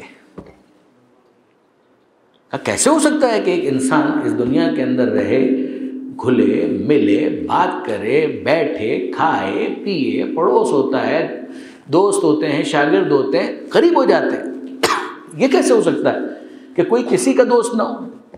امیر المومنین فرماتے ہیں عاجز ترین انسان وہ ہے کہ جو اپنے لیے کچھ دوست فراہم نہ کر سکے، کہ جن سے وہ درد دل بیان کر سکے. پھر یاد کیجئے صدر العاقل صندوق سر، عاقل کا سینہ اس کے رازوں کا صندوق ہے. ہر ایک کے سامنے وہ بیان نہیں کرے گا، مگر کچھ ایسے ہوتے ہیں کہ جن کے سامنے وہ اپنا دکھڑا بیان کرتا ہے. یہ دوست ہوتے ہیں، کچھ ہوتے ہیں. وہ کچھ بھی اگر فراہم نہ کر پائے تو یہ گھٹ کر مر جائے گا. صدر العاقل صندوق السر، یہاں پر کہا عاجز الناس، انسانوں میں عاجز ترین انسان وہ ہے من عجز عن اکتساب الاخوان، کہ جو اپنے لیے چند دوست بھی فراہم نہ کر سکے. وعاجز منہ، اور اس سے بھی عاجز وہ ہے، عاجز ترین سے عاجز تر. جو میں نے آپ سے گزارش کی تھی کہ وہ جو انداز ہوتا ہے توجہات کو پوری طریقے سے جذب کرنے کا، جس کی وجہ نہج البلاغہ ہے. یہ انداز آپ دیکھیں کہ کسی چیز کو سمجھانے کے لیے کیا تعبیر استعمال کی جا رہی ہے. عاجز ترین وہ ہے کہ جو اپنے لیے چند دوست بھی فراہم نہ کر سکے. وعاجز منہ، اور اس سے بھی عاجز وہ ہے من ضیع من ظفر بہ منہم، جو موجود دوستوں کو سنبھال نہ سکے، ان کو ضائع کر دے. کہ چند دوست جو بن چکے تھے ان دوستوں کو بھی اس نے ضائع کر دیا، ناراض کر دیا. کہ یہ اس سے بھی عاجز ہے کہ جو اپنے لیے کچھ دوست فراہم نہیں کر پایا تھا.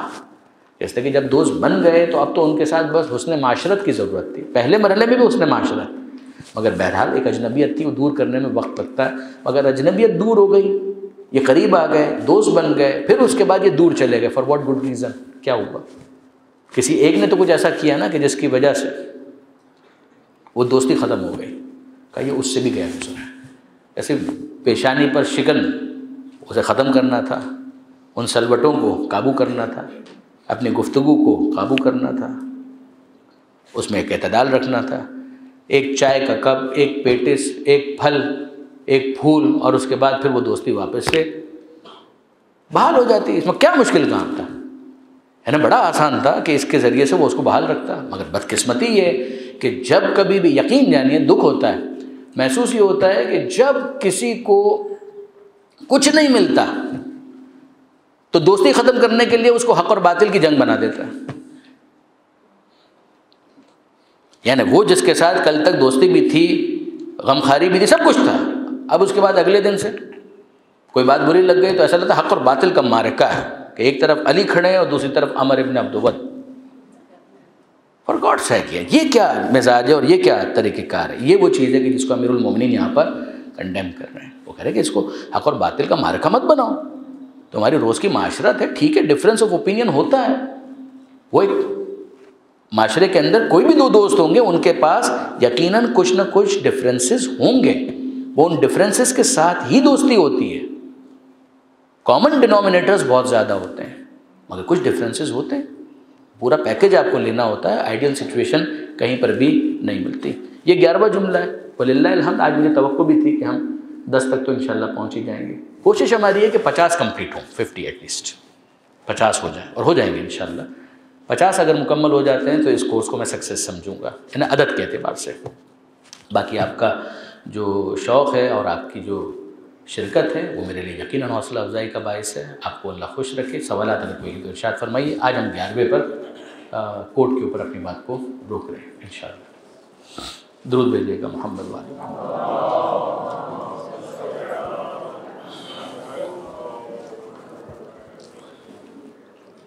اچھا، اب ظاہر ہے کہ آج اتنی بات ہوئی ہے مسکراہٹ کے بارے میں، تبسم کے بارے میں، کہ میں بھی بڑی مشکل سے مسکراہٹ کو اپنے چہرے پر لا کر یہ گزارش کر رہا ہوں کہ جو موضوع ہے نا اس پر گفتگو کریں، سوالات اس پر کریں.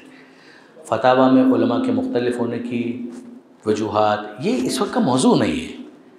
ظاہر ہے کہ اس وقت تو جو ڈسکشن ہو رہا ہے نا اس کے اوپر گفتگو ہوگی. جی، یہ اس جملے سے متعلق ہے، نعم القرین الرضا، کہ راضی برضائے رب رہنا یہ سب سے اچھا دوست اور ساتھی ہے. اس میں سوال انہوں نے یہ کیا کہ جیسا کہ آپ نے بتایا جو تھوڑے رزق پر راضی ہو خدا اس کی تھوڑی عبادت، یہ 8ویں امام کا فرمان تھا. اس طرح اگر ہر شخص تھوڑے رزق پر راضی ہونے کے چکر میں محنت ہی چھوڑ دے، یا بہت سے ایسے بھی لوگ ہیں جو ہر کام قسمت یا تقدیر ہی پر ڈالتے، اس جانب رہنمائی فرمائیں. پچھلی مرتبہ بھی یہ بات گزارش کی گئی تھی کہ اپنی پوری ایفرٹ کرنے کے بعد کوئی کوتاہی اپنی طرف سے نہ ہو.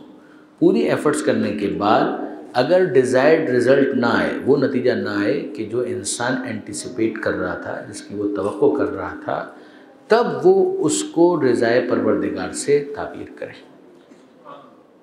نہ یہ کہ اپنی کوتاہی کا پورا وبال پروردگار عالم کی رضا پر ڈال کر اپنی سستی کے اوپر پردہ ڈالنے کی کوشش کریں. یہ پچھلی مرتبہ بھی یہ بات ہوئی تھی.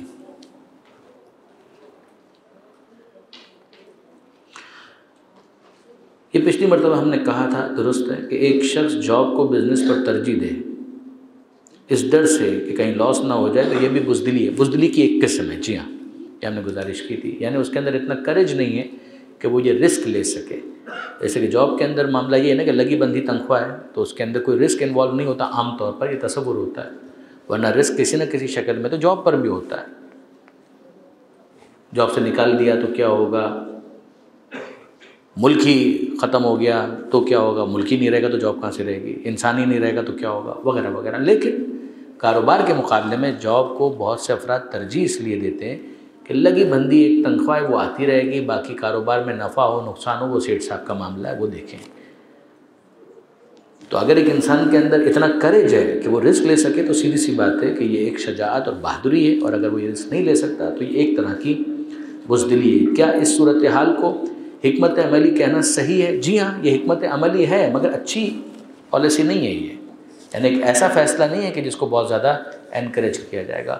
اور ہر ایک کے اندر بعرض معذرت میں عرض کروں، یہ عوامی لفظ اتنی تپڑ ہوتی نہیں ہے، ورنہ تو سب کے سب کاروبار ہی کرتے نا، تو نہیں ہوتی ہے. بہت سے افراد کے حالات اس بات کی اجازت نہیں دیتے. وہ کہتے ہیں کہ ٹھیک ہے صاحب ہم کاروبار کرنے کا ایک رسک تو لے لیں، لیکن یہ کہ بہرحال 4 بہنیں ہیں جن کی شادی کرنی ہے، ماں باپ بوڑھے ہیں ان کو لک آفٹر کرنا ہے، وغیرہ وغیرہ، بچوں کو پڑھانا ہے. تو ظاہر ہے کہ یہ سارے ہنڈرنسز آتے ہیں کہ جس کے بعد پھر ایک انسان نہیں کر پاتا، وہ اس کے کریج کو بھی پیچھے کی طرف دھکیلتے ہیں. پھر اس کے اندر یہ ہوتا ہے کہ مثلا ایک فیملی، اس فیملی کے اندر کچھ افراد ہیں وہ کہتے ہیں کہ نہیں صاحب ٹھیک ہے ہم جاب کر لیتے ہیں مگر ایک بھائی جو ہے وہ تو کم سے کم کاروبار کرے. یہ پھر کچھ بہتر حکمت عملی ہو جاتی ہے. پھر وہ ایک بھائی سے 2 بھائی، 2 بھائی سے 3 بھائی، اور پھر سلسلہ آگے بڑھتا ہے. تو وہ ساری چیز دیکھنی ہوتی ہے. لیکن بہرحال زیادہ برکت جو ہے وہ کاروبار میں، there is no doubt about it. اگر دوست بعد میں فسق کرنے لگے اور معلوم ہو جائے تو اب آپ اس کے فسق و فجور میں شریک نہ ہوں. آپ اس کے فسق و فجور میں شریک نہ ہوں. لیکن یہ کہ بہرحال اگر اس دوستی کو باقی رکھ سکیں اور اس کے ذریعے سے کوشش کر سکیں کہ اسی دوستی میں کوئی ایسی گنجائش پیدا ہو کہ آپ کے کہنے کی وجہ سے وہ اپنے فسق و فجور کو ختم کر دے یا کم کر دے، تو یہ نہی عن المنکر کا ایک انداز ہوگا۔ وہ بالکل ایک لاسٹ پوزیشن ہوتی ہے کہ جس کے اندر یہ کہا جاتا ہے کہ جناب اس سے قطع تعلق کر دیا جائے، وہ بھی ایک نہی عن المنکر کا مرحلہ آتا ہے، مگر وہ بالکل لاسٹ اسٹیج ہے۔ مثال کے طور پر دوست ہے، وہ فسق و فجور میں شراب پیتا ہے، آپ اس میز پر نہیں بیٹھ سکتے، بالکل یہ آپ کی ایک شرعی مجبوری ہو گئی، تو آپ اٹھ کر چلے جائیے، ٹھیک، اور ساتھ ہی ساتھ اس کے کاندھے پہ ہاتھ رکھ کے کہیں کہ دوست اس مرحلے کے اندر میں تمہاری دوستی پر خدا کی دوستی کو ترجیح دوں گا، جب تم ایسی کسی ایکٹیویٹی کے اندر نہیں ہوں گے تو پھر انشاءاللہ ہم مل کر بیٹھیں گے۔ ہو سکتا ہے وہ شرمندہ ہو جائے اس جملے کے بعد اور وہ اپنے اس غلط کام کو ترک کر دے۔ اگر پتہ ہو کہ دشمن معاف کرنے کے بعد پلٹ کر وار کرے گا تو کیا کریں؟ واقعی اگر ایسی سچویشن ہے تو سیدھی سی بات ہے کہ پھر معاف نہیں کیا جائے گا۔ اس کو ایکسیپشنل بنائیے، جو میں نے آپ سے گزارش کی تھی نا کہ پرائمری لا اس کو مت بنائیے، اس کو ایکسیپشنل بنائیے، معافی کو پہلا اصول بنائیے۔ مگر یہ ہوتا ہے بعض کیسز کے اندر کہ کچھ افراد ایسے ہوتے ہیں کہ جن کے ساتھ تجربہ یہ بتا رہا ہوتا ہے کہ نہیں صاحب اگر ان کو اب بھی اگر معاف کر دیا جائے تو یہ وہی چیز واپس کریں گے، تو ٹھیک ہے، پھر کچھ پنشمنٹ کی گنجائش ہوتی ہے۔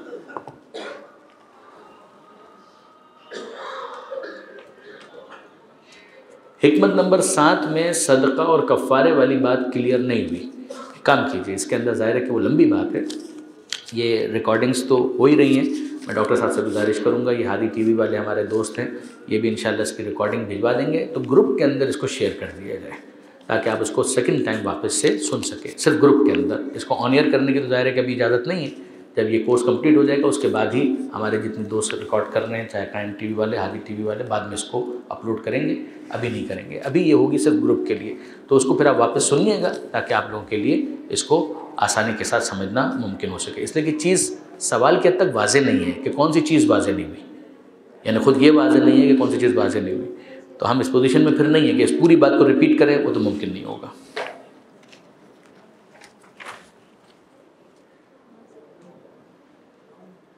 اگر ایک شخص ملازمت کے اوقات کے دوران کوئی ذاتی کاروبار بھی کرے، مثلا اسٹاک ایکسچینج کا کام کرے، یعنی سوال یہی ہے کہ جائز ہے یا نہیں۔ جس وقت آپ نوکری کر رہے ہیں تو ظاہر ہے کہ نوکری کی جو ٹرمز اینڈ کنڈیشنز ہیں وہ ڈیسائیڈ کریں گے۔ جب آپ جاب کر رہے ہیں تو جاب کے اندر جو آپ کا ایگریمنٹ ہے اپنے باس کے ساتھ یا امپلائر کے ساتھ، you have to follow it, جیسے کہ وہ وعدہ ہے، اس کے ساتھ خیانت کی یا وعدہ خلافی کی کوئی گنجائش نہیں۔ اگر وہ کہے کہ ہاں ٹھیک ہے، اگر تمہارے پاس کچھ فارغ وقت ہے اتنی دیر میں تم اپنا اسٹاک ایکسچینج کے اندر ٹریڈنگ ویڈنگ دیکھ لیا کرو، ہمیں کوئی اعتراض نہیں ہے، اگر اس کو اعتراض نہیں ہے تو خدا کو بھی اعتراض نہیں ہے۔ لیکن اگر اس کو اعتراض ہے تو ظاہر سی بات ہے کہ وہ وقت آپ نے آسان الفاظ میں کہوں کہ اس کو بیچ دیا ہے ان ٹرمز اینڈ کنڈیشنز کے اوپر کہ جو اس کے ساتھ طے ہوئی ہیں۔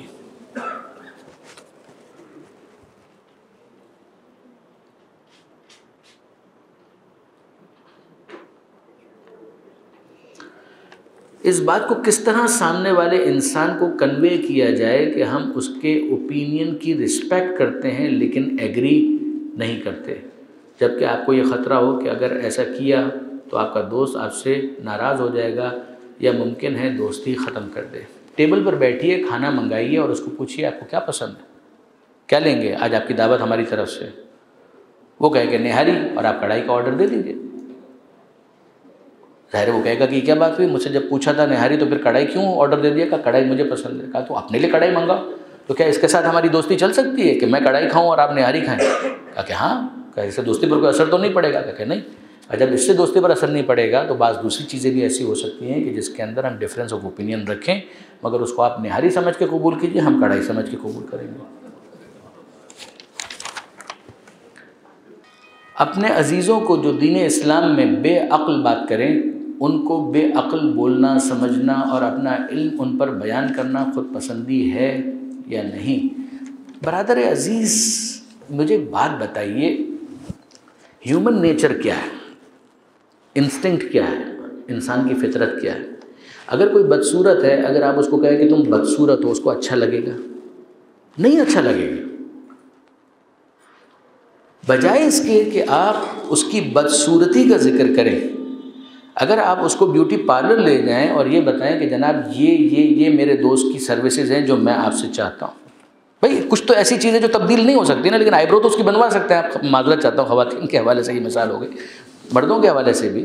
مثال کے طور پر آپ کو معلوم ہے کہ صاحب یہاں پر اس کی بھویں نہیں ہیں، تو کوئی میڈیکلی ایسا کام ہو سکتا ہے کہ جس کے نتیجے میں یہاں پر وہ بھووں کی جگہ پر کوئی میڈیکل ٹیٹو بن جائے مثلا، کہ جس سے وہ جو بدنما دکھ رہا ہے وہ بدنما نہ دکھے. تو بجائے اس کے کہ آپ اس کو یہ کہیں کہ تم بہت بدنما دکھ رہے ہو، بہت بدصورت دکھ رہے ہو، اور بدصورتی کے اوپر آپ آدھے گھنٹے کا لیکچر دے رہے ہیں، اس کی جگہ 15 منٹ اس کو ڈاکٹر کے پاس لے جائیے تو شاید اس کا مسئلہ بہتر طور پر حل ہو جائے گا. بالکل اسی طریقے سے اگر اس کی گفتگو کے اندر کوئی فلا ہے تو پھر اس کے ساتھ گفتگو کریں، اس کو انگیج کریں کہ بھئی کیا خیال ہے، اس کے اوپر تھوڑا سا تجزیہ نہ کر لیا جائے، اور پھر اس کو سمجھائیں کہ دیکھو یہ بات اس طریقے سے کچھ نہیں لگ رہا ہے کہ ہلکی ہے، کمزور ہے، اگر یہ بات اس طریقے سے ہو تو کچھ بہتر نہیں ہو جائے گی. میرے خیال میں یہ بہتر اپروچ ہوگی، بجائے اس کے کہ آپ اس کو ڈیگریڈ کریں یا اس کو ہیوملیٹ کریں یا اس کے آنر کو ختم کریں جس سے وہ اپنے دل میں ایک ملال محسوس کرے. اس سے بہتر یہ ہوگا کہ جو صحیح بات ہے اس کو ڈھنگ سے اس کے سامنے پیش کیا جائے. ہاں اب ہم نے یہ کیا ہے کہ ظاہر ہے کہ کئی دفعہ یہ چیزیں ہوتی ہیں، آیتیں ایبرپٹلی آتی ہیں گفتگو کے دوران، اور اس کا ریفرنسز اگر آپ چاہتے ہیں تو اس کا ایک کام کیجیے گا. اب تو گروپ کے اندر ہم شامل ہو چکے ہیں کل رات کو، تو آپ زحمت کیجیے ہمارے نمبر پر پرسنل جو میسج ہو سکتا ہے اس کے اوپر آپ کیجیے، ہم آپ کو وہ ریفرنس بتائیں گے. آیت تھی سنوریہم آیاتنا فی الآفاق وفی انفسہم حتی یتبین لہم انہ الحق. سورہ دخان کے بالکل اینڈ میں دیکھیے گا، 44واں سورہ قرآن مجید کا، اس کے بالکل اینڈ میں دیکھیے گا آپ کو یہ آیت ملے گی. لیکن پھر بھی اگر نہ ملے تو آپ مجھے اس کے اوپر واٹس ایپ کر دیجیے گا، میں انشاءاللہ آپ کو بھیج دوں گا.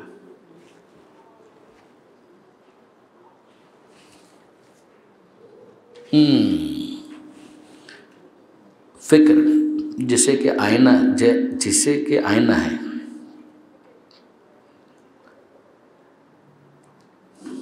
کیا اس کے ذریعے انسان واحد الشہود تک اپروچ کر سکتا ہے، یا یہ گاڈ گفٹیڈ، اور ہمارے مسلک میں اس کی کیا امپورٹنٹ ہے؟ ظاہر ہے کہ ایک نشانی ہے. ویسے اب میں یہ کہتا ہوا اچھا نہیں لگوں گا اس لیے کہ میں گجراتی بیک گراؤنڈ کے ساتھ ہوں، مگر یہ اردو کا کیا حشر کر رہے ہیں آپ لوگ، اس کا کیا کیا جائے؟ اللہ عالم. بہرحال یہ خود بھی اللہ کی نشانیوں میں سے ایک نشانی ہے. خدا تک تو بہرحال آپ اس کے ذریعے سے پہنچ ہی سکتے ہیں، اردو نہیں، یعنی وہ دوسری جو نشانی ہے.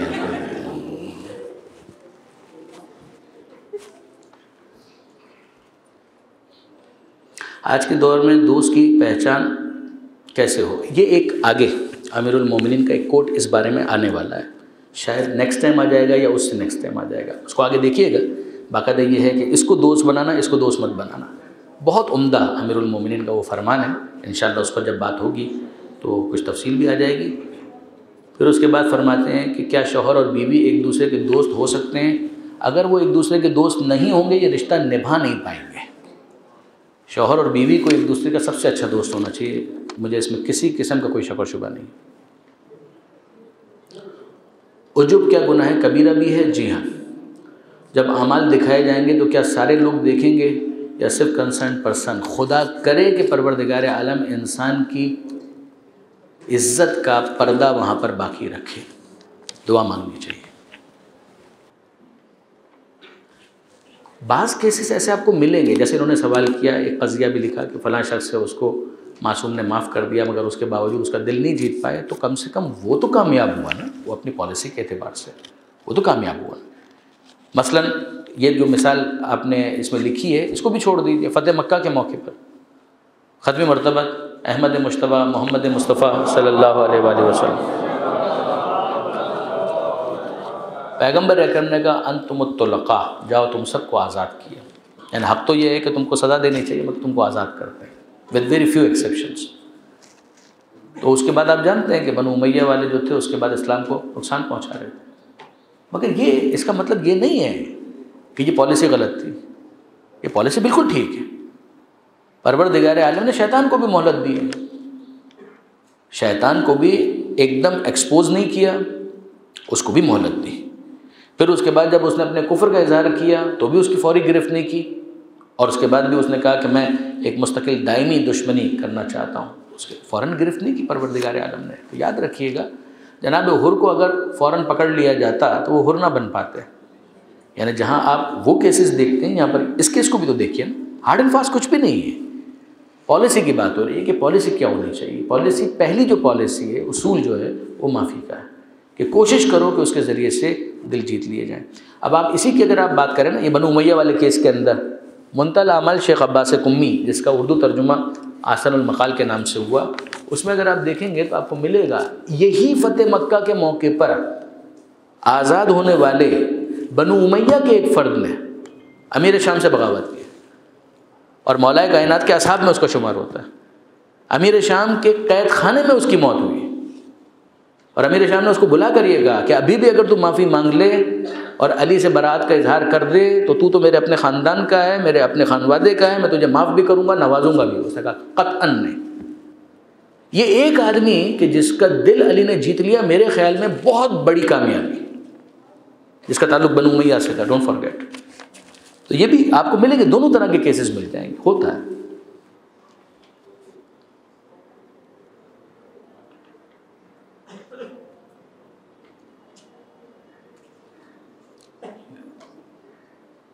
World is favour and sometimes against us. صحیح ہے, ٹھیک ہے. ہاؤ کین وی اور how much power we have to control it. ہاں یہ اچھا سوال ہے. اب واضح ہوا کہ دنیا جب کسی کے فیور میں ہوتی ہے تو دوسروں کی اچھائیاں بھی اس کے کھاتے میں ڈال دیتی ہیں, اور اگر خلاف ہو تو جو اس کی اچھائیاں ہوتی ہیں وہ بھی اس سے سلب کر لیتی ہیں, اس کا کریڈٹ بھی اس کو نہیں دیتی. کتنا ہم اس کو کنٹرول کر سکتے ہیں؟ اس کو نہ کنٹرول کریں, خود کو کنٹرول کریں. یہ تو بیہیویئر ہے دوسروں کا نا, لیکن اپنے آپ کو کنٹرول کریں. کیا مطلب؟ جب وہ یہ کہے کہ یہ تو ویب رچرڈ بن چکا ہے, کنٹرول کریں اپنے آپ کو. وہ تو بولے گا, ذہنی طور پہ تیار رہیں کہ کل وہ یہ بھی بولنے والا ہے کہ اس کو بلہ اٹھانا بھی نہیں آتا. تو یہ سننے کے بعد پھولنے کی ضرورت نہیں ہے, اور وہ سننے کے بعد ایک دم مایوس ہونے کی ضرورت نہیں ہے. جو اگر آپ کے ذہن میں ہو, زہد کی ایک تعریف بھی پچھلی مرتبہ بیان ہوئی تھی کہ جو مل جائے اس کے اوپر اترانے کی ضرورت نہیں ہے, جو چلا جائے اس کے اوپر اتنا رنجیدہ ہونے کی بھی ضرورت نہیں. دنیا کا مزاج یہ ہے کہ ایک چوک پر آپ کے لیے زندہ باد کے نعرے لگائے گی اور دوسرے چوک پر آپ کے لیے مرد آباد کے نعرے لگائے گی. تو دنیا کا تو مزاج ہے, وہ شاید اتنا کنٹرول نہ ہو سکے, مگر میں تو اپنے آپ کو کنٹرول کروں, آپ تو اپنے آپ کو کنٹرول کریں کہ اس کے زندہ باد کے نعرے کو سننے کے بعد اپنے آپ کو انٹرنیشنل لیڈر سمجھنے کی ضرورت نہیں ہے. اپنے جھامے میں رہیے, اور اس کے مرد آباد سننے کے بعد یہ سمجھنے کی ضرورت نہیں کہ صاحب ہمارے اندر تو کچھ ہے ہی نہیں. ایسا بھی نہیں ہے. تو جو ایک سیلف اسسمنٹ ہے نا, آنیسٹ ایک اسسمنٹ, وہ کریں اپنے بارے میں, اور وہی سب سے اچھی چیز ہے. ٹھیک ہے. وآخر دعوانا ان الحمد للہ رب العالمین. اللہ آپ کا حامی و ناصر.